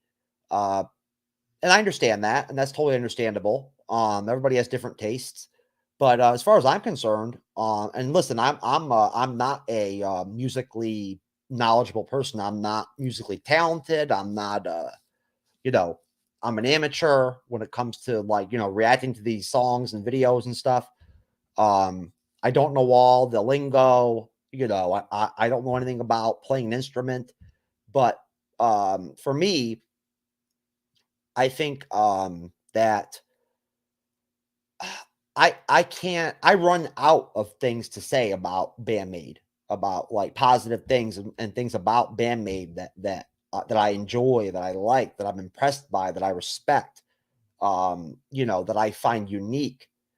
And I feel like Band Maid is extremely unique as a band. I do. I feel like they're very unique. And again, hey, I'm biased because shit, look at, behind me, I've got a massive Band Maid poster. Obviously, I freaking love Band Maid. I mean, I'm telling you right now, I'm not the biggest, most outgoing person and everything and whatnot. And I'm not really the type that's out looking to go to, see a concert or whatever. But when Band Maid tours the US in 2022, which they are touring, if they come anywhere close to Tampa in my market, I'm going to see them. I'm telling you right now. I'm staying away from the mosh pit, but I'm going to see him. There he is. What's up, man? What do you think, man? You know what's going on. I got freaking Band Maid on here. What else do you think? Nice. You like those guys? Oh, I love them. Here, Yeah. let me finish the song and then we'll talk.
Turkey tastes half as good as it looks. I think we're all in for a very big treat. How'd it go? Spaceman said the best. Oh, Forgot your toothbrush. Okay, Eddie. ice cream. Got it. That was a spaceman, baby. Woo! Get the groceries you need when you need them. Publix delivered. Powered by Instacart. Young man, there's no need to feel down. I said, young man, pick yourself off the ground. I said, young man, 'cause you're Okay, well, that meme sucks. I'm just going to tell you, I'm deleting it right now. I'm never using that again. Hey, you never know. Sometimes they're hit or miss. You know the saying on this show, Gunnar. sometimes may be good, sometimes may be shit. Yes, That's I do. the anthem. That's the anthem, brother. I think it's a very valuable comment and like statement. It really is. But Gunnar, what's up, man? Not much, man. Sorry, I'm a little late. Hey, how was the basketball game? They won big, so I'm happy. No shit. Now, was this your daughter that played? My son. Your son. Okay, how'd he do? He did good. He did great on defense. Had a really nice steal and a good pump fake. Got fouled, but no, I played good. Had a couple points and Good to hear. just a couple free throws. Could have done better there, but no, I had a great game. What position does he play? He's a point guard. Really? Yeah. How's his handles? He's good. He's got some good ball skills, man. Yeah. How's his left hand? It's good, man. He can go left. A lot of the kids at his age can't. So that's good. Yeah, I think that's and I think he overly goes left. I think because kids probably overcompensate on the right, so he just goes left and takes it to the. But does he use the left hand when he goes left all the time? Yeah, he does. Okay, so he's confident in it. Yeah. Okay, yeah. How's his outside shooting? That's okay. He's not a big shooter. He's a great defender. Like that's his number one thing. He's good at pushing the ball out. Like he'll get 20 assists if the guys make the shots that he passes to him. Does he penetrate well? He does okay. Well, I mean, listen, he's younger. I mean, I don't know exactly the age group he's playing with and whatnot. From a point guard standpoint, from a guard standpoint, penetration is something that, is more something that leans towards like the older kid level. Yeah, he's good at penetrating and then dishing out to the open guy. Like that's his forte. Hey, that's good. Yeah. I mean, at the end of the day, as long as he's not completely, unselfish to the point where he's, doesn't take advantage of opportunities to score when they're right there. You know what I mean? He does. Because I think that some young guards can kind of have a problem with that sometimes. You know what I mean? Where, they'll become too pass happy. Yeah, he's a very selfless player. Like, especially when he's playing with his friends, he makes sure they all score. Even like one of his best friends was the last kid off the bench for their school team. Like he only played in like 3 I was like that too when I was a kid. That kid came in. My kid would just dribble all over the place until that kid got open. Then he'd pass him the ball. Oh no, let me change that. No, I was like that when I played like scrap, like fun, like ball. Like, we would play as friends and shit at the gym and whatnot, like for fun and whatnot. I was like that. I was an equal opportunity guy. When it came to games, that was a different story, bro. I was about to get it. I was at. When that kid comes in, they're usually up by like 20 points. So my kid afford to. And like when I coach him, and so when we play, I'm just like, hey, this kid hasn't scored today. Like we've had a couple games where every kid on the team has scored. That's like to me, that's better than winning. The way my attitude was when I played games, I had one mindset. It never changed. You know what I mean? Like I didn't think about those kind of things during the games. I thought about being a good teammate and sharing the ball as a part of the game naturally, but otherwise it didn't matter what the score was. We could be winning by, like, I can remember a game one time where we were beating this team by like 22 points or 23 points, and I still got the ball in from a teammate at the guard position. Well, I mean, I was a hybrid. I played all over. I would rebound and go in the post and everything. Yeah, also bring the ball up and whatnot. I ran the ball right up the court and pulled up and shot a 30-foot 3-pointer and banged it in the last like 4 seconds, even though it was obviously kind of a shitty thing to do, I didn't know any better. You know what I mean? Like, that's we didn't care when we were young. I mean, the game was different. You didn't get a trophy unless you won. I mean, it's a soft world out there. Okay, we got Love Face in the comment section. XYZ, bro, just go website and jerk off. Okay, yeah. I mean, you know what? That's definitely enticing. But I think I'm good. Thank you though. I appreciate that. That's definitely the hey, at least that's English. That's better than some of the other comments there. But anyways, Gunnar, thank you for coming on. Yeah, man. I mean, leaving me by myself on here, who knows what kind of crazy shit could happen, so it's good that you're here to make sure that. Trust me, I see the crazy shit that happens when someone else is with you. I couldn't imagine what's going to happen when you're alone. Yeah, I mean, I'm sure you were probably honestly thinking to yourself, like, I better get on here pretty quick before like Jeff fucking, tanks the channel or something. You know what I mean? Like, it might be done, it might be over. Like, you know what I'm saying? No, but it's funny. My dad, I love him to death. He's a great man, always been a great father to me and whatnot, and always did right by me. he chides me about my foul language and my use of like swearing and whatnot during our shows and stuff, because he's afraid that YouTube is going to cancel me. And I told him, I mean, look, I'm not an expert on YouTube and the rules and everything and whatnot, but I told him, Dad, you know, we're careful on the show about how much we swear. I do pay attention to like the amount. Like, I don't think you have to worry about the swearing part of YouTube getting canceled. I'm more worried about something that I don't understand canceling me. Like a lot of this, you know, newfound stuff. Like I just don't understand a lot of it. So one of these days I'm going to make a comment that is taken out of context and it's going to cancel me. Oh, you're saying that I get what you're saying. You're saying that you're going to say something that seems perfectly normal to you, but it's not PC enough. Oh, no, like it's just like, so like someone identifies as a tree. Like, I don't understand that. And I do everything I can to love that person, but I just don't understand it. And I feel like I might accidentally not call them a tree and then I'll get canceled. Folks, this is just out of love. Like there's no malice in there. Sometimes I just don't understand that stuff. Well, here you go. Just out of love, folks, I want you to know here on the Bleeding Edge that we do not look to get into politics here. This is a fandom based, you know, YouTube channel and podcast, and we're out here trying to entertain you and talk about Marvel and DCU and stuff like that. But at the end of the day, if you're out there and you are considering yourself a tree, you believe you are a tree, that's what you are, and you come to me and approach me and tell me that I have to call you a tree, to call you tree person or some shit like that, my reaction is going to be fuck you, and I will not do that. My reaction is this, Jeff: we are Groot. I will love all trees. Yes. If you want to be a tree, I love you. Just have patience with me. I'm trying. That's all I gotta say. That's what I'll say too. I'll be like, you know what, bro? My buddy's getting upset that the M&M is changing their. I'm like, it's an M&M. I don't look at it as a man or a woman. I look at it as an M&M. Like, I'm gonna be like, I love you, but at the same time, I'm not fucking calling you a tree.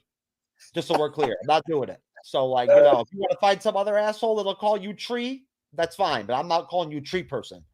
Actually, Gunnar, to tell you the truth, on TikTok, we have an MCU's Bleeding Edge TikTok channel, and shout out to TikTok. We actually, I think, just hit our 17,000th follower or subscriber the other day, and I have actually gone in the comment section myself and told people that I identify as a tree, and that I prefer to be called a tree, and that my bark is reddish brown, and you know, that I'm non-binary, of course, because I'm a tree. I'm not he or she. I'm a tree, and that I would appreciate if the people on there would respectfully address me as tree person. In fact, you should identify as a tree and only speak in tree puns. I'm telling you right now, Gunnar, I'm not even going to say some of the other things that I drop along with the whole tree deal that I put on TikTok, but it's very interesting. I mean, I'm telling you right now, people on TikTok have no idea what the hell's going on when I throw this shit in there. You know what I mean? Like, you know, the other day I was on there and this guy was talking about the Iron Fist Netflix series, and he was like, I made a video and I was like, look, I haven't seen the Iron Fist Netflix series, but from what I've heard, it's not so good. You know what I'm saying? It's not all that, it doesn't sound like it's all that great, but I'll let you guys know. I kind of liked it. People give me crap. I enjoyed it. I mean, was it great? No. Does it follow the comic? I don't know. I've never read the comic, but as a standalone entity, it was okay. Well, this kid comes in the comment section and he's like, hey, whatever, man. All I can tell you is that chick from the show is hot or whatever, you know, I guess the main female character or whatever. I'm a big fan. She was in Star Wars. She was in Force Awakens. I came in and I responded to him. Pilot. I was like, dude, are you talking about that 87-year-old woman? That, like, the old Japanese woman from The Hand? Like, you want to hit that? Like, dude, that's rough, man. Like, I mean, I don't know, bro. I might have to paper bag that before I slam that, dude. No, the female lead in Iron Fist was by far the best part. She's starting to become. She's in the new Matrix. I hear. I haven't seen it. I've only seen the first Matrix, so I haven't seen the new one that just came out. But I think she was one of the main stars of that. She's a really good actress. I can't think of her name. Her Jess Pava is her Star Wars name, so I can't think of the actress. Well, I twisted up on that, dude. I was like, yo, if you're down with an 87-year-old Japanese chick, man, good for you, bro. You know what I'm saying? I'm like, hey, do your thing, man. You know, just make sure if you need a paper bag, I got you. I'll pass one over to you. Because you're a tree. You can make it from your... Hey, yes, I can, right from my bark. You know? But no. Even if I was a tree, in reality, if I was a tree person, I would still be an asshole. And, you know. Well, you've seen The Wizard of Oz. Those trees were assholes. The way people are these days, people are such wussies nowadays, and they're so freaking like protective and worried about everything, and everything you say is a problem, and they're all whatever. They're afraid of everything, and speech is violence and all this other crap and whatnot. Even if I was a tree person, I still wouldn't be politically correct enough for these damn people these days. Seriously. I'm telling you, man. I would be the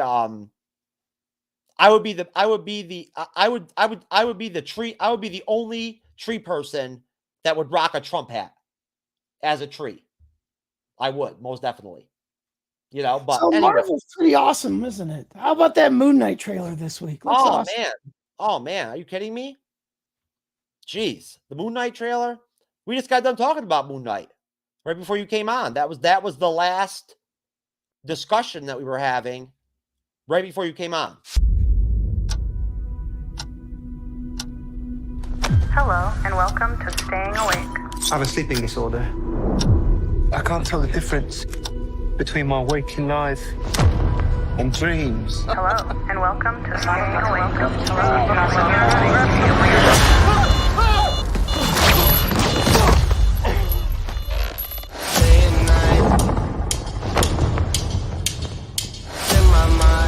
I think I'm losing it.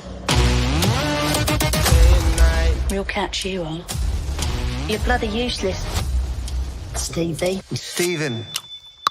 I can't tell the difference between life and dreams. Thank you. Lost the contact lens. Hope you find it. Thanks.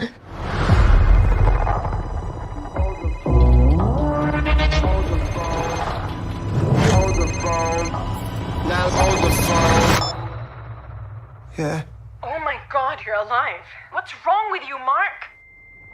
Why did you call me Mark? It must be very difficult. The voice in your head. Shut up! There's chaos in you.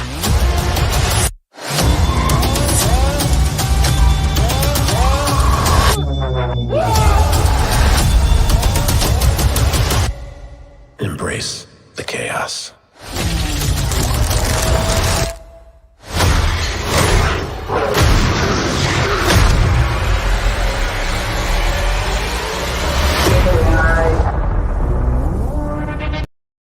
Oh yeah, most definitely. Love the music too. Very good. Yeah, very good.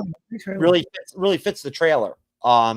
Marvel's been spot on as far as I'm concerned when it comes to music and these trailers. Usually, it's usually pretty solid. I remember when we saw that Shang-Chi trailer, the second Shang-Chi trailer the other day during the ranking show. Was great. I loved the music during that. But as far as the Moon Knight trailer goes, I'll tell you the truth, Gunnar.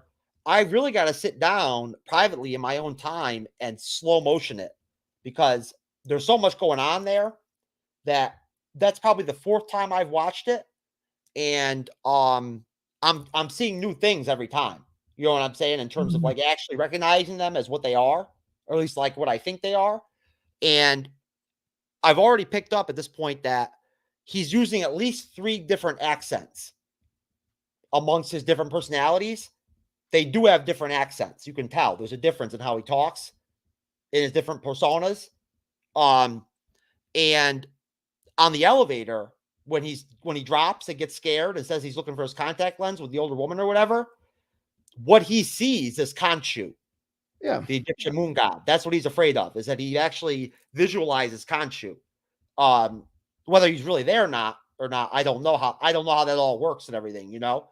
But and then when you actually hear right there at the end that voice say "embrace the chaos" or whatever, that's Khonshu in his head. That's what that is. That's not what's his name? That's playing the villain. Ethan Hawke. Yeah, that's not Ethan Hawke. That's Khonshu. You know, because Khonshu's in his head. You know. Yeah, no, it looks. I'm really excited about that. I think. I never even asked you, Gunnar. What is your background knowledge when it comes to Moon Knight? I mean, I've not read a Moon Knight comic. I know a little bit. I've Wikipedia, as Dr. Strange would say, I've Wikipedia'd that shit a little. Gotcha. I know him more from the Marvel Puzzle Quest game. But yeah, I mean, I know a little. I know about Khonshu. I know about. I know what looks to be teased in the show. So, well, if you, from a Wikipedia standpoint, if you go on Google and you Google Moon Knight, when they come up and they show you the cast of the Disney Plus series, they have Sharon Carter right there as the second actor. Oh, really? I didn't know that. Pops up. Yeah. What's her name? Emily DeCamp. Emily DeCamp. Yes. She's listed as being on the series. Van de Camp, something like that. Van Camp. Yeah. Yes. Yeah. Let me pull it up right now. Emily Van Camp, I think it is. Oh, they changed it. They removed her? They changed it. They finally changed it. Yep, she's not there anymore. Doesn't mean she's not going to show up. No, but she was listed before the trailer came out. All they had was Oscar Isaac and then her. Now she's not there, and they've got May Callum I or something, Ethan Hawke, and Gaspard Ulliel, who plays Anton Mogart. See the guy that just died? One of the actors from Moon Knight that may be him. Yeah, that might be him. Yeah, that might be him. Loic Mabanza is going to be Bushman. Bushman is the villain that deserts him in Egypt when he then ends up dying, and then Khonshu comes to him and brings him back to life. You know, he actually died. I think the interesting thing about it is the main persona of Moon Knight, the actual, is Mark Spector, who this trailer is making it out that he's just one of the personalities. Like, this focuses on Steven, what's his name? Well, the thing is, which I think is cool, because I think maybe they'll go around and, give each of these personalities a new trailer. That would be kind of interesting. You got to understand something. I don't know how drawn out they'll do the origin aspect of this, as far as Bushmen and him being deserted in Egypt and everything and whatnot during his mercenary days as Mark Spector, and then Khonshu coming in, and him making a deal with Khonshu, to become Moon Knight, to take on Khonshu. Basically, if they do that in one episode, right? Then by episode 2, and then the rest of the series, you figure it'll be all multiple personalities. Then he'll be jumping around from personality to personality, because once he actually becomes Moon Knight and takes on Khonshu, he then actually, that's when the multiple personality stuff kicks in, because in order to fight crime to his best ability, he alternates personalities in order to infiltrate the criminal world. Right? Let me ask you a question, Jeff. Would you rather have this show be a straight origin, where it starts at the beginning, in the first episode, he, interacts with Khonshu and becomes Moon Knight, and then the rest of the story goes on? Or would you kind of like, I call it the J.J. Abrams storytelling, because this is what he did so great on like Alias and stuff, where it would start in the middle and then they would kind of flash back to kind of catch you up to the point. Like, would you rather have a straight origin, or would you rather have like to kind of be stuck in the middle of all these personalities, kind of almost like a Memento, where you're kind of learning everything that's going on kind of as the story goes, keep flashing back? I think I would rather have that. That's difficult to answer because, okay, I feel like no matter how it ends up working out, I feel like Ethan Hawke's Arthur Harrow villain character, very well could not even be that impactful in the series. You know what I'm saying? Like, I'll tell you right now, one comic book, one issue of the comic. I firmly believe very, very strongly that Moon Knight is being made to be a multi-season Disney Plus show deal. I do not believe for a second that their intention is to only have this be a one-year thing. I don't. I see this being a thing where, I'm telling you, they're planning on having this be a multi-season. I don't know. I just don't think that any of them they're planning on any of these shows being multi-season. I think with Loki, I think they decided to cut it short, because I think Loki was originally supposed to be like 15 episodes. No, Gunnar, no, man. Dude, they went ahead on the second season. Okay, they officially confirmed that they were doing a second season before Loki even came out. Well, no, I think that originally Loki was intended to be like a 12-issue season. It was supposed to be nine episodes. Yeah, I think they decided to kind of cut it short in the middle and then tack on a couple episodes to draw it out to a second season. Well, that could be right. That could be true. But I think with What If, I don't think What If was planned to be a multi-season. The What If thing is different. That's a different kind of deal. With Loki, I think that some of that had to do with the scheduling in terms of what they already knew that they would be having coming out in 2022, right? Like what they already knew what they were going to be having on Disney Plus. What series that were they were probably going to be dropping in 2022 and then 2023. And I think a part of it, maybe a small part of it, was the fact that they thought to themselves, we're going to want this Loki show around at that point. You know what I mean? Like, we're going to want that Loki. I also think with all these delays, especially Multiverse of Madness, I think Loki's going to tie in way more to that than we think. And I think they also said, you know what? Let's make a second season of Loki so it can butt up with Multiverse of Madness. Multiverse of Madness was supposed to come out in February. Then why did they already confirm a third season before the show was even over?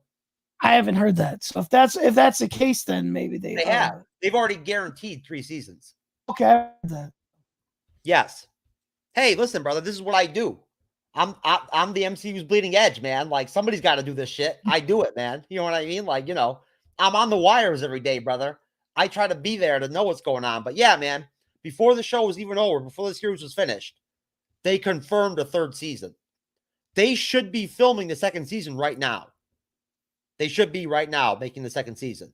I think that this is one of the things I do think, Gunnar. I will answer your question, but I think that these Disney Plus shows are a real game changer on multiple levels for Marvel Studios. And on one hand, where I really think it's a game changer is that for the first time in the Marvel Cinematic Universe, outside of the main game plan of always having things planned out 4, 5, 6 years ahead with the films, you know, and the cinematic universe, I feel like the Disney Plus shows allow Kevin Feige and his team to react in present day, you know, in current time, you know, in real time.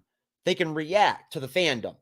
They can react to the media, to the reviewers, to, you know, to all that, you know, to the fandom. And they can look at the numbers, like look at the stats, the views, you know, whatever. And that allows them then to make big sweeping changes if they want to midstream, right? They can do different stuff. They can add a character to a film if they want to. You know, they can They can have a character like Monica Rambeau blow up in WandaVision and stand out, completely, singularly on their own individually, like she did, to where that then ends up impacting their game plan for the future, right? So I feel like these Disney Plus shows actually are a real game shifter for them, where now they're kind of forced to be willing to react and change plans as they're going based off of how characters and shows are received by the fans. And at that point, I think that let's use Falcon and the Winter Soldier, for instance. I feel like the Falcon and the Winter Soldier was a great test tank, like a test baby kind of deal, where basically by the time it was over, it flushed out John Walker, U.S. agent, becoming a force, a game changer, in the series at least. And I think at that point, you tell me, I think at that point, he forced himself into the discussion of finding him another spot, another role to keep him around in the MCU. Yeah, but I think that was always the plan. John Walker, U.S. agent, was I'm a big West Coast Avengers fan. That's probably my favorite storyline from Marvel. And he's a big part of that series. He's the leader. But they made him pretty hated. Yeah, but he was hated in the comic too, because he came in and said, "Sorry, Clint, I'm taking over the leader." The government. You don't think there's any chance that a small chance that maybe they honestly went in thinking that he'd only be in this series and that would be the end 0%. of his? Okay. I don't think anything is done. I mean, here's the thing. I think we know where they're going. We see the writings on the wall. We see wait a minute, Gunnar, on that slowly building up, and we see the Thunderbolts slowly building up. On that same note, part of the Thunderbolts. So, do you want, on that same note, would you honestly say the same thing about Sylvie and Loki? Do you think they knew before Loki came out that Sylvie was a keeper in the MCU? I don't know. I don't know about Sylvie, because I still don't know where she fits in. I know that Enchantress is a young Avenger, but Sylvie is not of the age of the young Avengers. So, do you think it's possible that the fact that they ended up deciding to do a season 2 and a season 3 might have been influenced by Sylvie's emergence? It might have. Yeah, absolutely. There's a very good chance of that. But again, U.S. Agent, I think, is different because I see where he fits in the future. I don't see Sylvie and Loki in the future. I don't think Loki's going to show up in Thor 4.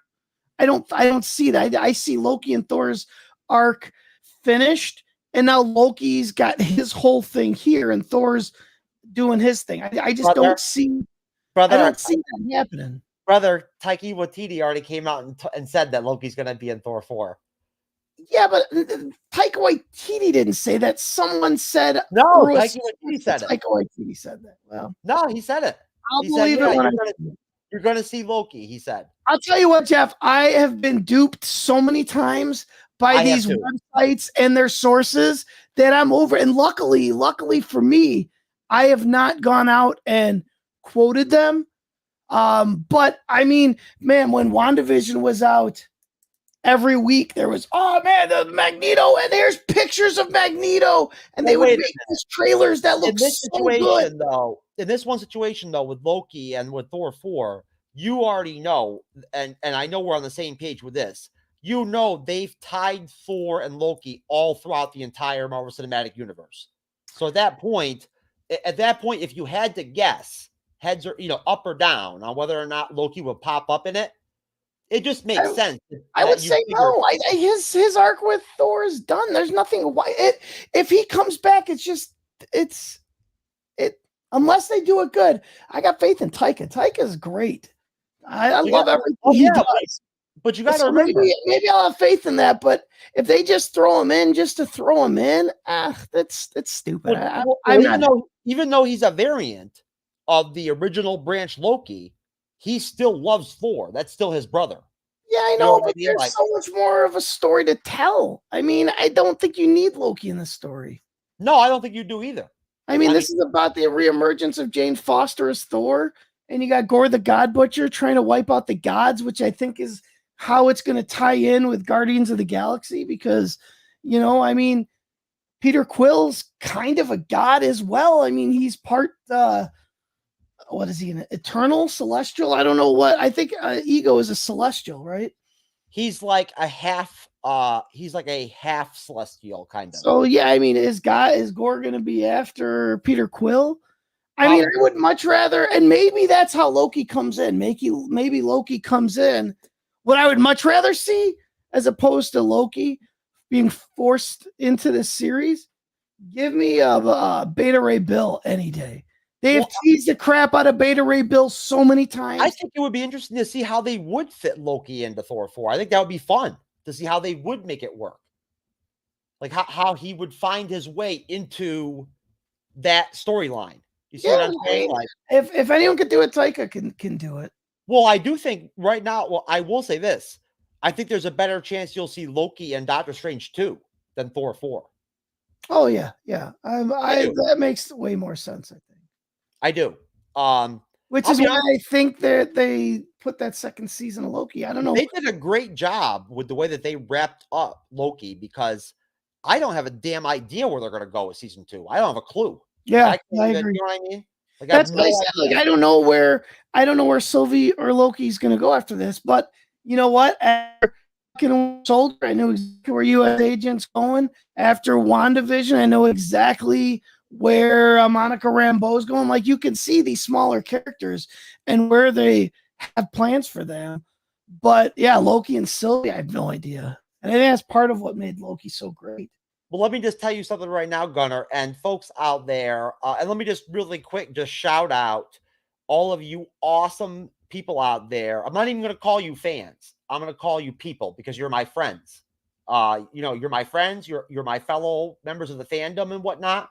Some of you are other creators and whatnot that catch these live streams when they become regular videos on YouTube. And we really genuinely appreciate all of your support. You know, it's nice to go on YouTube a day or two after these come out and see the views and whatnot, you know? So to all of you who catch this when it's not live, you know, thank you very much for your support and everything. And at the same time, please also feel free to subscribe and like and all that other fun stuff. But I'll tell you right now, one thing I really enjoy about the dynamic Gunnar and I have together when we record together is that, well, for one thing, as I've kind of like talked to Gunnar about personally in our own private discussions, Gunnar is a host.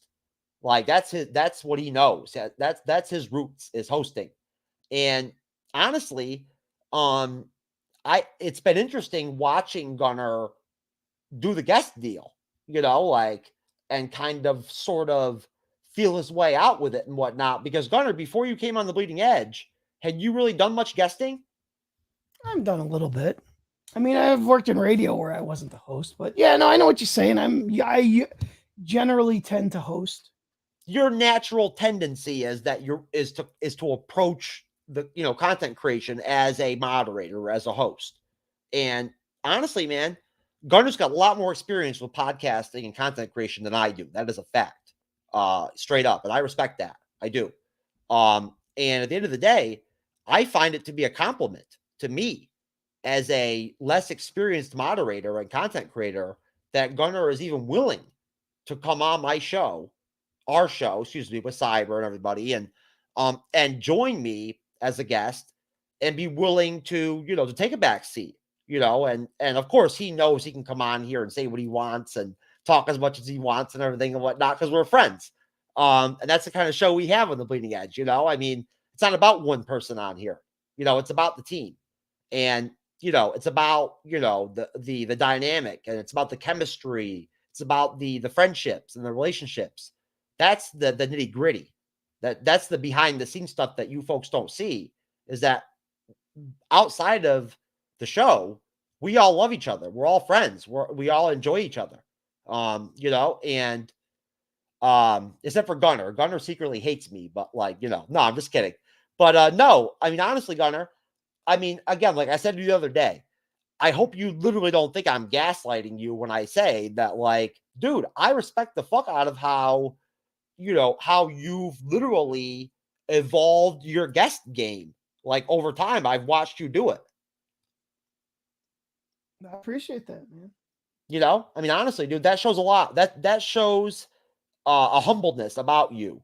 Well, it's all about what fits well for the show. On Snap, it's weird. Like our show really evolved where when we started it, I essentially hosted it and I was the crazy theory guy.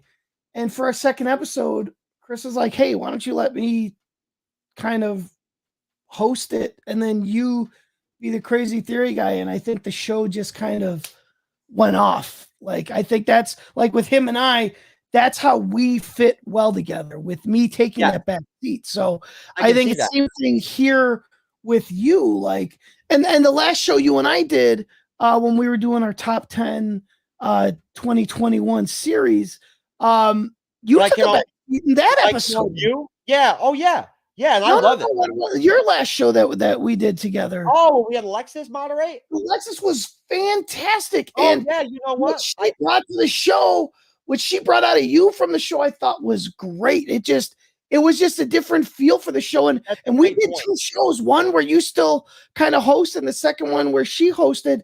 And they were just completely different shows with completely different feelings. Gunnar, I'm so glad. And they were both great. Like they just, that's the great thing. Even about your show, you bring on so many different people. And yeah, I mean, giving her the reins was a spark of genius. Not that the first show wasn't great, because the first show was great, but it just it brought something new to the show that I thought, wow. And she did such a great host. I'll tell you what, anytime she's hosting, you call me, I'm coming on. I thought she did a great job. Not that you don't. Every time you ask me to come on, for the most part, I come on too. No, but listen, I will. I just think as saying the same thing about you, where you took that step back, let her host, which made sense because of all of us, she was the one that didn't do the top 10 list. No, but I really appreciate it. It made that. so much sense to have her come in and moderate all of us people do it.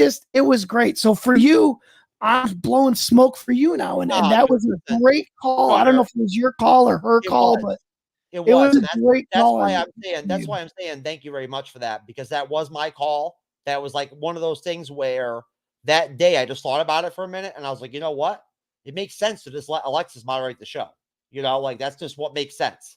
And I mean, if your show isn't willing to evolve, then your show's gonna die, no matter what it is. Even Howard Stern, he's been doing this for 25 years, 30 years, probably more than, I don't know how long Howard Stern's. I feel old. I was in college 25 years ago. So it's weird, but like thinking how much his show has evolved over the years. I mean, things in general, like if you don't evolve, you will die.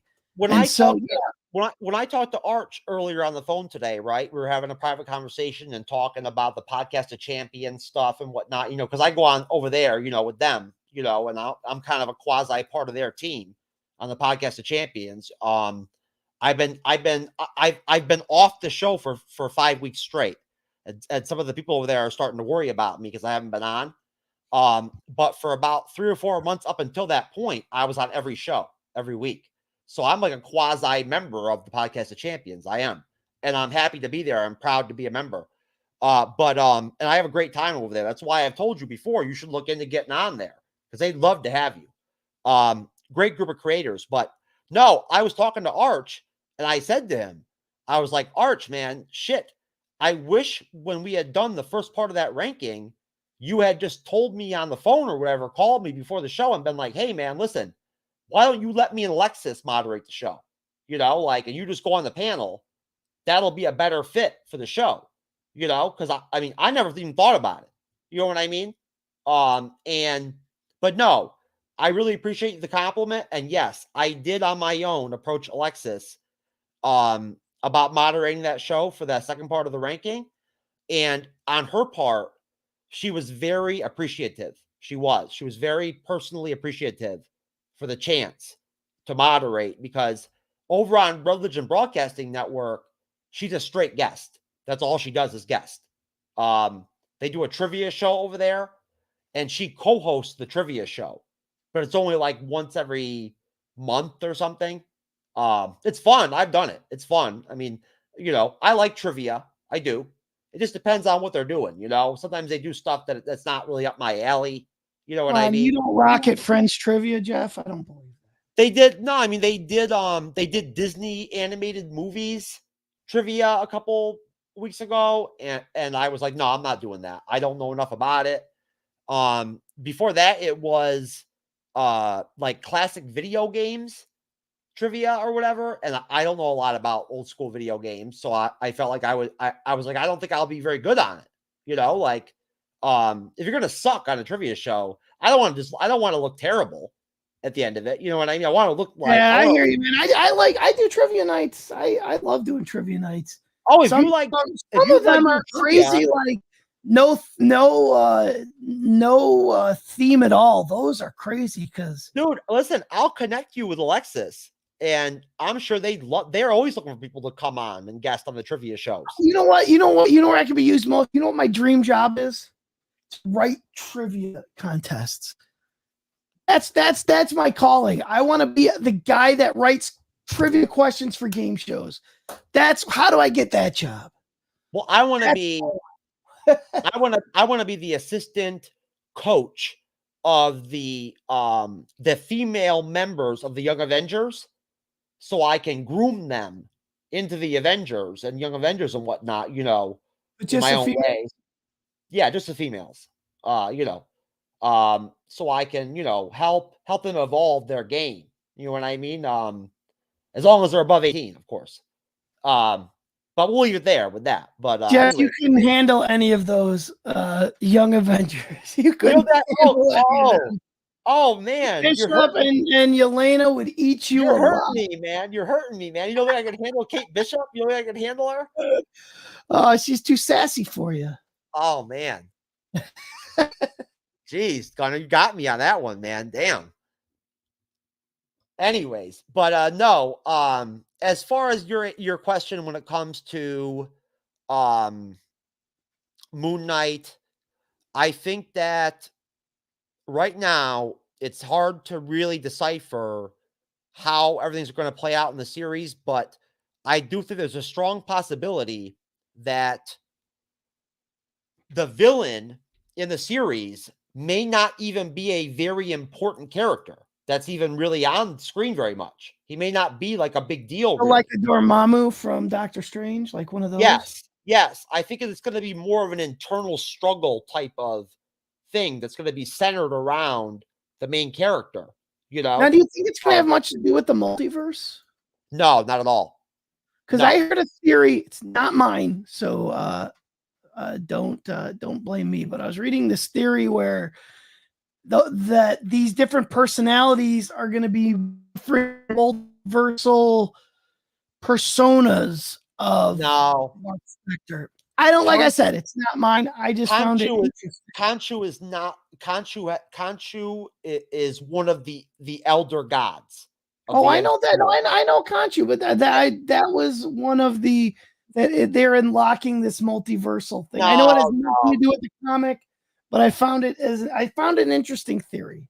Moon Knight is. Hey, listen, I appreciate completely and respect your opinions and where you go sometimes, with some of these type of mine are batshit crazy half the time. Go listen to WandaVision discussion. Batshit crazy. Listen, Moon Knight is an Earth-based character. He's an Earth-based, on the street, stays on Earth kind of character. That's who he is.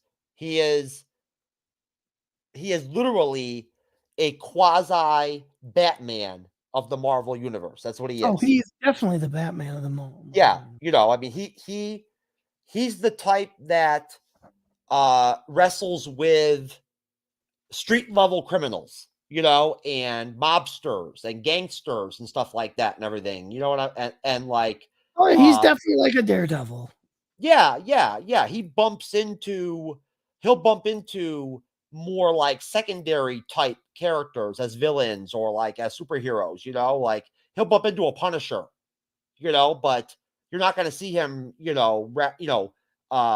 out with Nova or Quasar, You know what I mean? Or or any of the or Captain I Marvel. finally started watching Punisher today, the Netflix show. I just one of those things, I never got around to it. I haven't watched it yet. I watched the first episode and I'm hooked. I'm in the second season of Daredevil, and from what I understand, from what people have told me, from a timeline standpoint, in terms of how you're supposed to watch that stuff, the Netflix stuff in order or whatever, I believe the Punisher is supposed to be one of the last ones you watch after Iron Fist and after Jessica Jones. Yeah, so I we did on Snap, we went back and watched some terrible Marvel movies, and we watched the 2 Punisher movies. And after that, I'm like, man, I really want to watch the Punisher series. But I went back and watched the 3rd season of our 2nd season of Daredevil instead, because that's when they introduced the Punisher, and I just got derailed. So I finally last week finished 2nd season. I mean, I'd seen it already before, but my you rewatch. already seen it. Yeah. Okay. Yeah, I've seen everything in the Netflix universe, except I never saw Punisher, and I don't think I saw the 3rd season of Daredevil. But I loved all that stuff, and I don't know what derailed me. But it happens. Yeah, it happens, man. I mean, hey, look. for a while I was watching everything. I watched Cloak and Dagger. Like, I don't know if you saw Cloak and Dagger. No, I didn't. I didn't see it. It was on like Freeform or something. I watched it on Hulu, but I think it was on one of those. It was they made it more like the WB version. I think you're right. I think it was on Freeform. I watched the 1st season and I actually really, really liked it. And then when the 2nd season came along, I watched the previously on, and they showed all these clips from the 1st season. I'm like, man, I don't remember any of these. And I'm like, I don't see myself going back and rewatching that 1st season again. Well, I'll tell you right now, you know what I really I mean, I don't kick myself in the ass for not watching it, but the little bit that I caught of Legion, it looked awesome.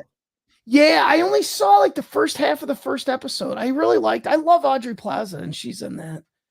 I caught a couple of bits and pieces of like the later seasons when things got really crazy. Yeah, I didn't catch any of that. I think once I knew that Disney was killing that whole X-Men universe, it really gave me no reason to watch it.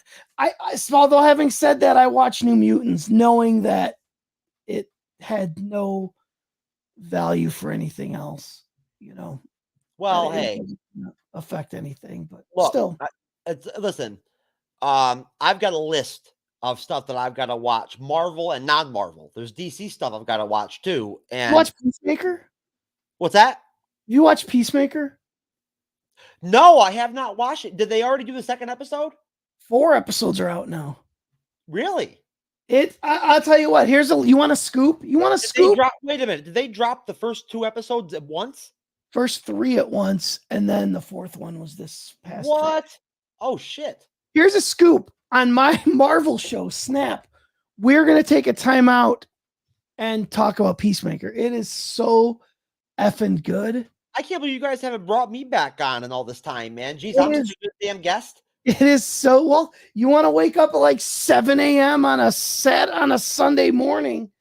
Feel free. As long as you can handle watching me pick up one of these fucking red wicked apples and drink alcohol at 8 o'clock in the morning, yeah, then I'm fine with it. But no, I mean, Peacemaker is so like it's a breath of fresh air to watch DC get something right, just like Suicide Squad was. But yeah. No, before we get into that, I want to ask you.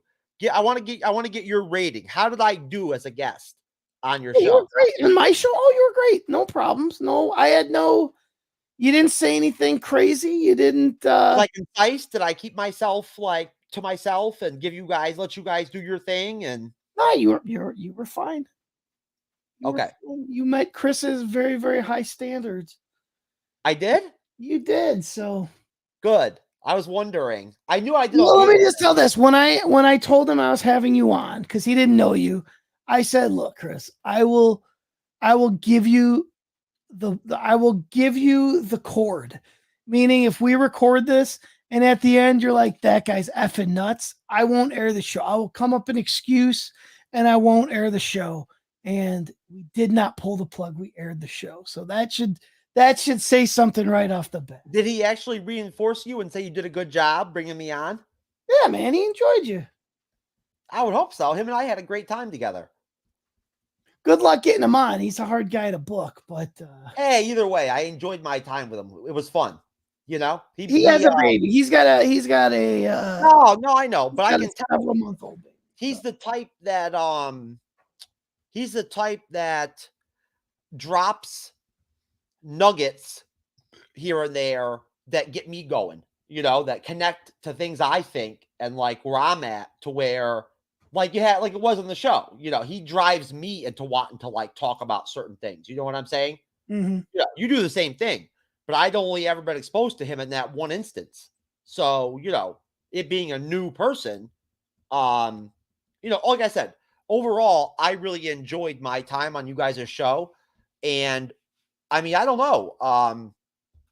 You know, like some people only like to moderate. They only like to host. That's it. And they don't like the guest, you know, or there are people who only like the guest and they don't like the responsibility of moderating or hosting shows. Me personally, I love jumping back and forth. I love it. I love guesting. I love hosting. I love editing. I love producing. I love just sitting in the background and just crossing my arms saying, this is awesome, man. I had nothing to do with it. I like that. I think that might be my favorite thing. When you realize, man, this is great. Oh, come on. Listen. And my credit is that I like that. I like that. Hey, it's all great as far as I'm concerned, because like, look at this situation right now. You came on late, right? And at the end of the day, that's no big deal because we're buddies. And, you know, the way the show works here is, you know, we're happy to get what we can get from our guests and from our regulars and our friends of the program and whatnot. If you can give us an hour, that's awesome. We're happy with that. You know, if you can give us 2, that's even better. But at the end of the day, we know that family and work and, you know, and friends, you know, come first. And at that point, you know, I personally just value the fuck out of people who come on the show and record with me and whatnot at the end of the day.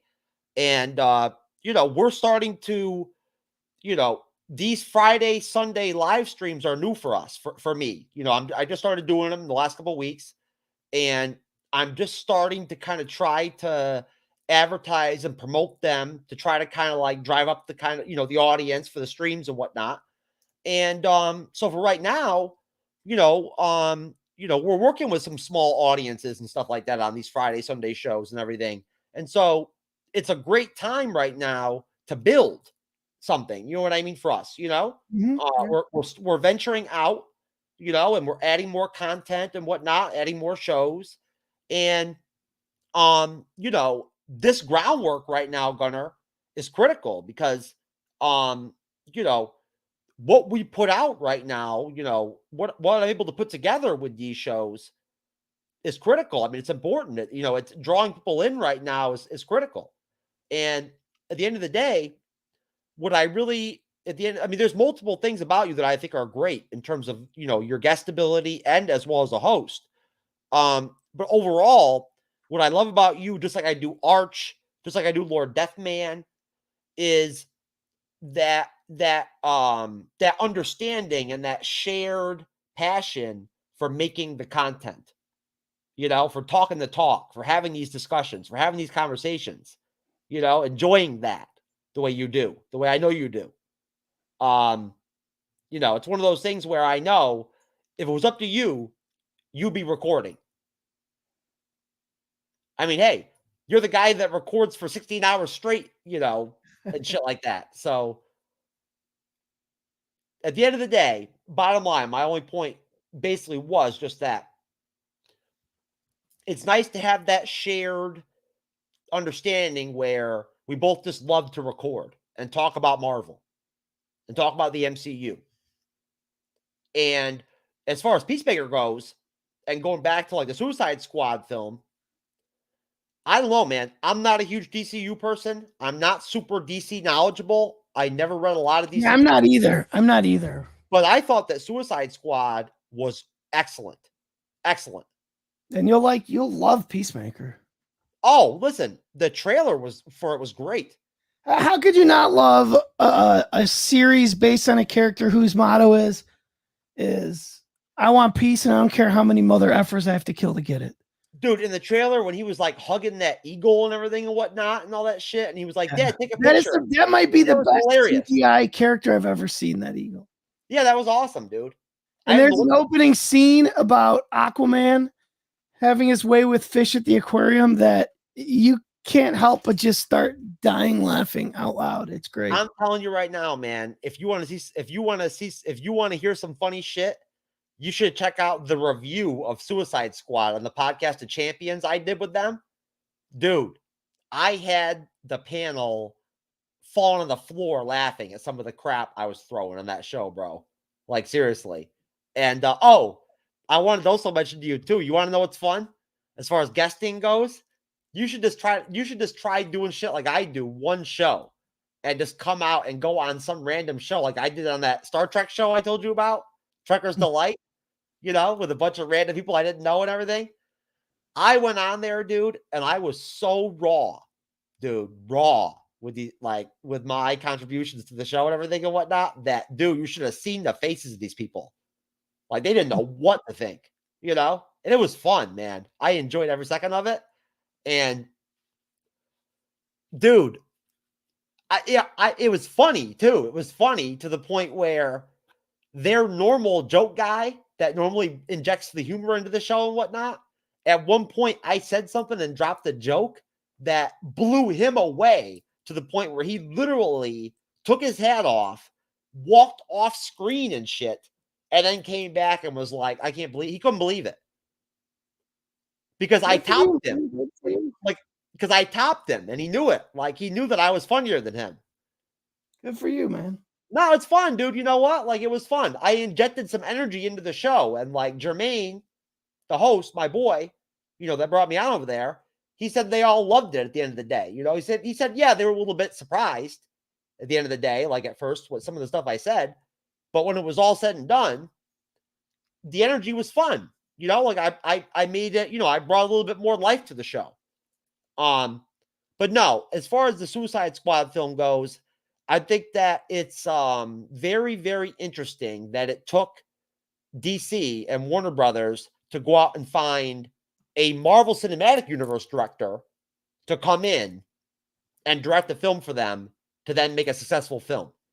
Well, here's the thing. They wanted Suicide Squad to be Guardians of the Galaxy. So the first one, they wanted it to be Guardians so bad that they honestly, I don't know if you followed the story at all. They recut the whole film. They got rid of the director, essentially brought in someone to re-edit the whole thing.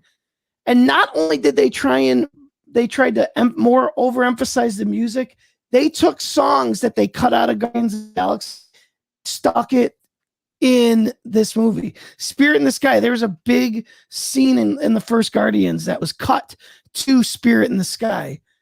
And they put Spirit in the Sky in the first Suicide Squad movie. Like, they just tried to make it be Guardians so much so that when he got fired, the first thing they did was, we're finally going to get the movie we wanted to make. We wanted Guardians of the Galaxy. Are you talking about when they directed the first director of the Suicide Squad? Yeah, David Ayers, I think. Like, after he directed the whole movie, they brought in a completely different guy to re-edit it to make it more like Suicide or more like Guardians of the Galaxy. And I think that's part of why the first one, which I enjoyed the first one. I mean, I do think it was towards the top of the DCEU, but I thought it was a fucking piece of shit. It was garbage. Yeah, but so was a lot of the DCEU. Oh yeah, you kidding me? Look, I'll be honest with you, man. I love William to death over at Geek Gauntlet. He was on here before you came on. I love him to death. He's a great guy. But they cover a lot of DCEU shows and stuff on his show. And I hate not being able to come on there as a guest and join him and record with him because I don't know a lot about the DCEU stuff. I don't follow it. But I'm telling you right now, Gunnar, from what I have seen in some of those shows, I'm not putting myself through that goddamn garbage. Watch Peacemaker because it's James Gunn directed the first 3 episodes. But I'm not watching Batwoman. Yeah, I mean I've never seen any of that stuff. I'm not watching it, bro. I'm not doing it. But I don't think that's not technically DCEU. That's they have their own universe for their TV shows because they cross over with each other. I'm not watching Supergirl. So that's part of this television, the Arrowverse or whatever they want to call it. It is the Arrowverse. So they have their own universe there. And here's the thing with the DCEU, the director's cut of Batman vs Superman and the Snyder cut of Justice League were both, I thought, really strong. Dude, compared to how terrible the first Justice League and the first Batman. Oh, you would have loved it if you would have came on earlier when we had Brenton and William on. We talked about Suicide Squad versus the Suicide Squad. No. We talked about Snyder Cut versus the Eternals. Okay. Snyder Cut better than the Eternals. Yeah, but no, we were talking about the Eternals, and then Snyder Cut got interjected in by Brenton, and I was like, you know what? That's an interesting parallel.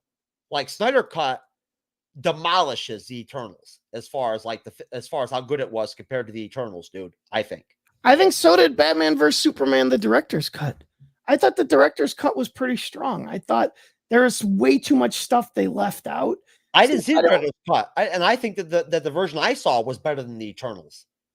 Yeah, but the director's cut's good. They're just there's some weird stuff that they did in that movie, like killing. We got into the Eternals. We got into the Eternals for like a good 20-30 minutes to start the show before you came on. We talked Eternals, and Brenton brought up how he asked us if, since Eternals dumped onto Disney Plus like a week and a half ago or whatever, we've noticed like a big trend of people now debating the Eternals more, like whether it was good or bad or whatever, and I stick to my guns, man, at the end of the day.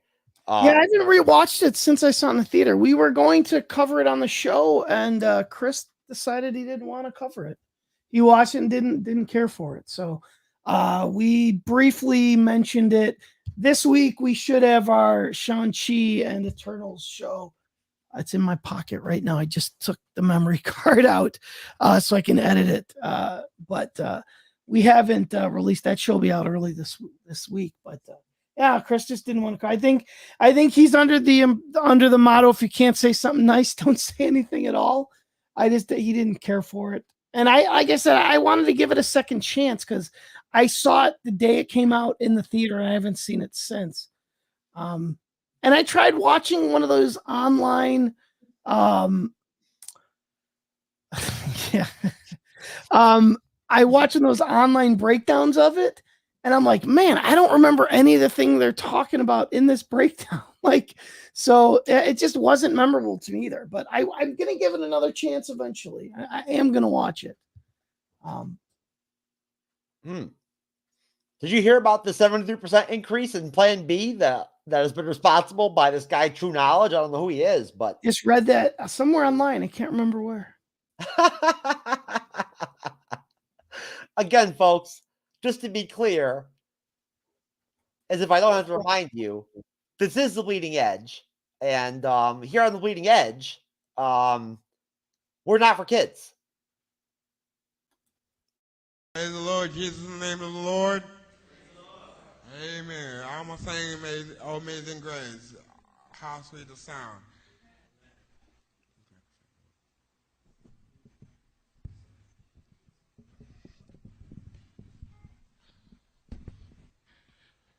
Amazing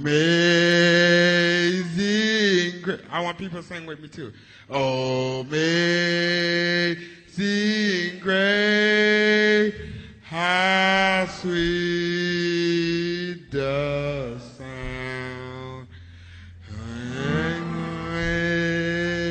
You make me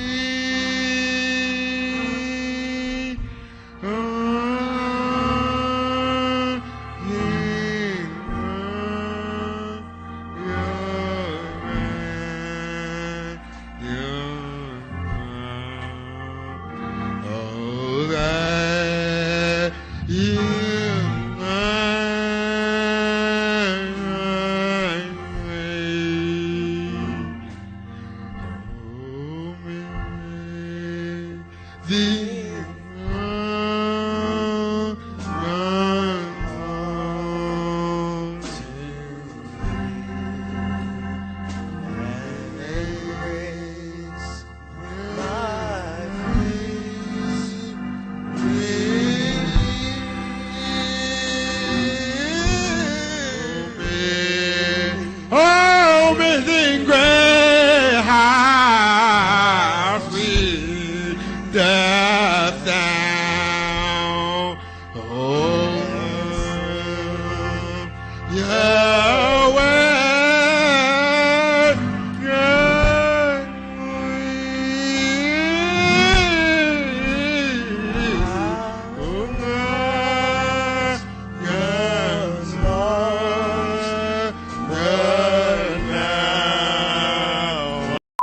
to inflation, one good girl is now worth 1,132.13 bitches.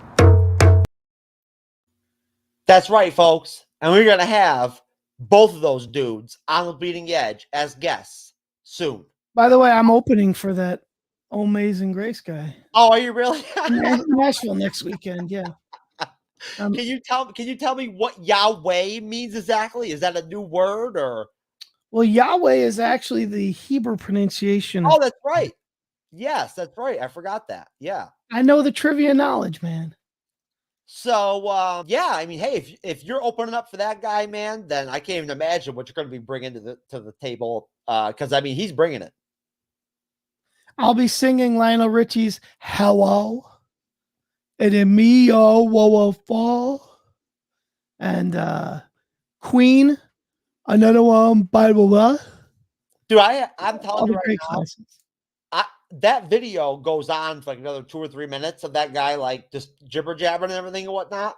And I cannot believe that nobody actually got up and just went up and was like, dude, come on, bro. Come down. Like, you know what, man, when you're feeling the spirit, no matter what you sound like, man, it's when you're praising the Lord, it sounds like, you know, the Beatles, A Day in the Life, a pure masterpiece. Oh, that's what you think it was? It was a no Jesus matter moment? what it sounds like to you and me, God hears Beethoven's Fifth Symphony when you're singing from your heart.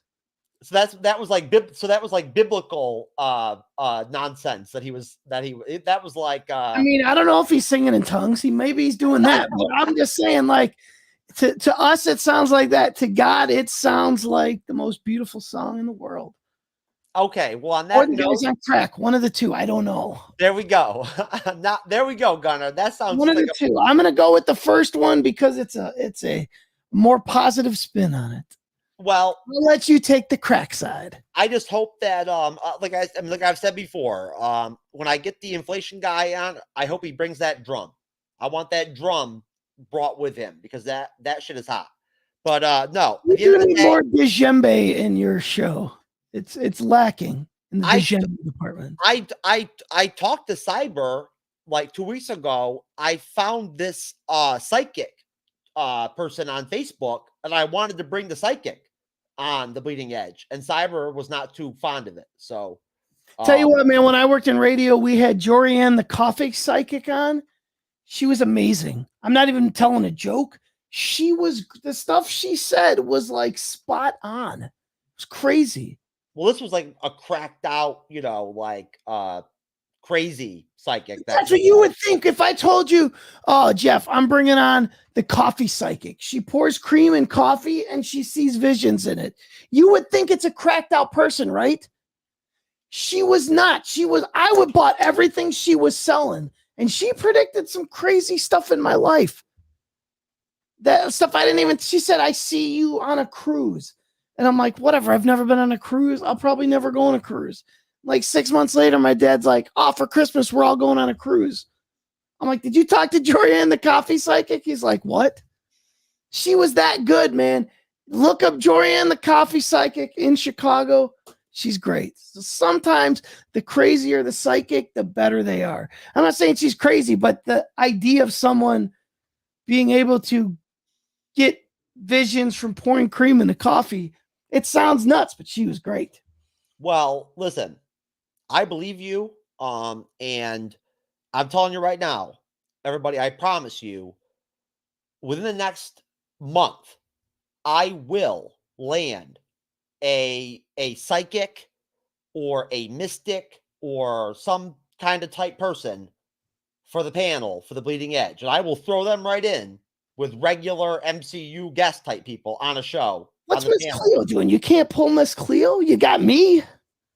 You don't have that pull?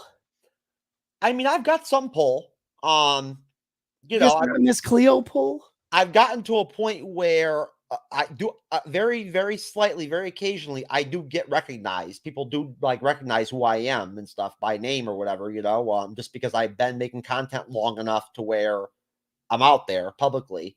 But in terms of, I mean, I'd love to get Sarah Finn that does the casting for Marvel. That would be awesome. I would love to get her on the show and freaking just actually have like a serious discussion and interview about how the hell she manages to cast these damn films so well and pick these actors and actresses the way she does. That I would freaking love. But I don't think I've yet crossed the threshold in terms of pull to where I can land Sarah Finn. My big get, this is going to sound crazy. I want to interview Jim Johnson, the guy that writes all the WWF music. I would find him so interesting. I don't even know if I don't even know that he works for WWF wrestling anymore, but that's a guy I would want to talk to. It has nothing to do with Marvel. I'm not even the biggest. I haven't watched WWF wrestling in years, but that would be a great interview. Because those songs growing up were so perfect. All right. Well, look, at the end of the day, folks, it is bedtime almost. So Gunnar and I are going to get out of here. But just to be clear, Gunnar is the co-host of Snap, an MCU podcast with Chris, who we spoke about earlier. And Gunnar, if you'd like the opportunity to plug away on the show and what you guys have going on, go ahead. Yeah, man. Like I said, we recorded our bit on Shang-Chi. We're going to do that. And then we're going to cover Peacemaker and Spider-Man, the next couple things. I also do a Lost Rewatch podcast called We Have to Go Back. All that stuff is part of the Wide Open Mic Podcast Network. If you will hit me up, if you will drop a link for me to the network on Facebook Messenger or whatever, however, I'll drop that in the description of this video. Perfect, man. Yeah, man. There's lots of cool stuff on there. A couple shows that I used to do, stuff that I'm not part of, stuff that I produce. So it's a big array of shows. Lots of different stuff. There's a comedy podcast on there. It's a sketch. It's a combination of Saturday Night Live and Prairie Home Companion called All You Care to Eat. It is phenomenal, and I have very little to do with it. Which just makes me proud to have it, to be part of the same network that they're on. So, okay. Yeah. And the Bleeding Edge, WideOpenMic.net. We, of course, are a happy and proud member of the Minds of Creativity Network, a new network that has just been launched this month in January. And I'm the vice president of it, just so you know. I've never actually mentioned that before during the show, but I am. And it's basically my baby right now. I'm kind of out there scouting talent and whatnot and trying to put together a roster on there in an entertainment type, direction.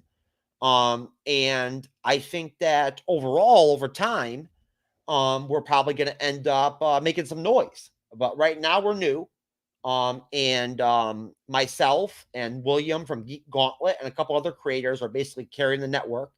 But, I'll jump in, maybe a week or 2 or 3 weeks from now and give you guys some notice on where we're going with the network.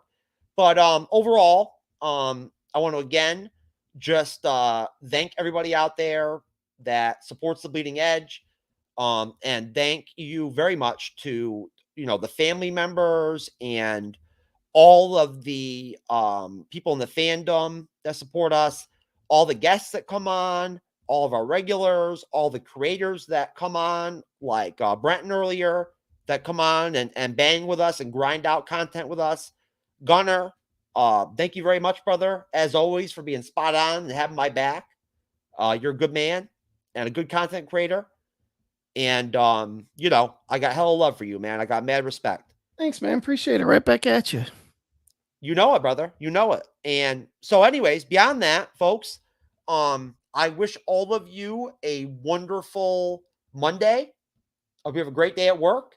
And I hope you have a wonderful, awesome 2022. But for Gunnar, for me, Jeff S., TrueKnowledge, we are out. Peace.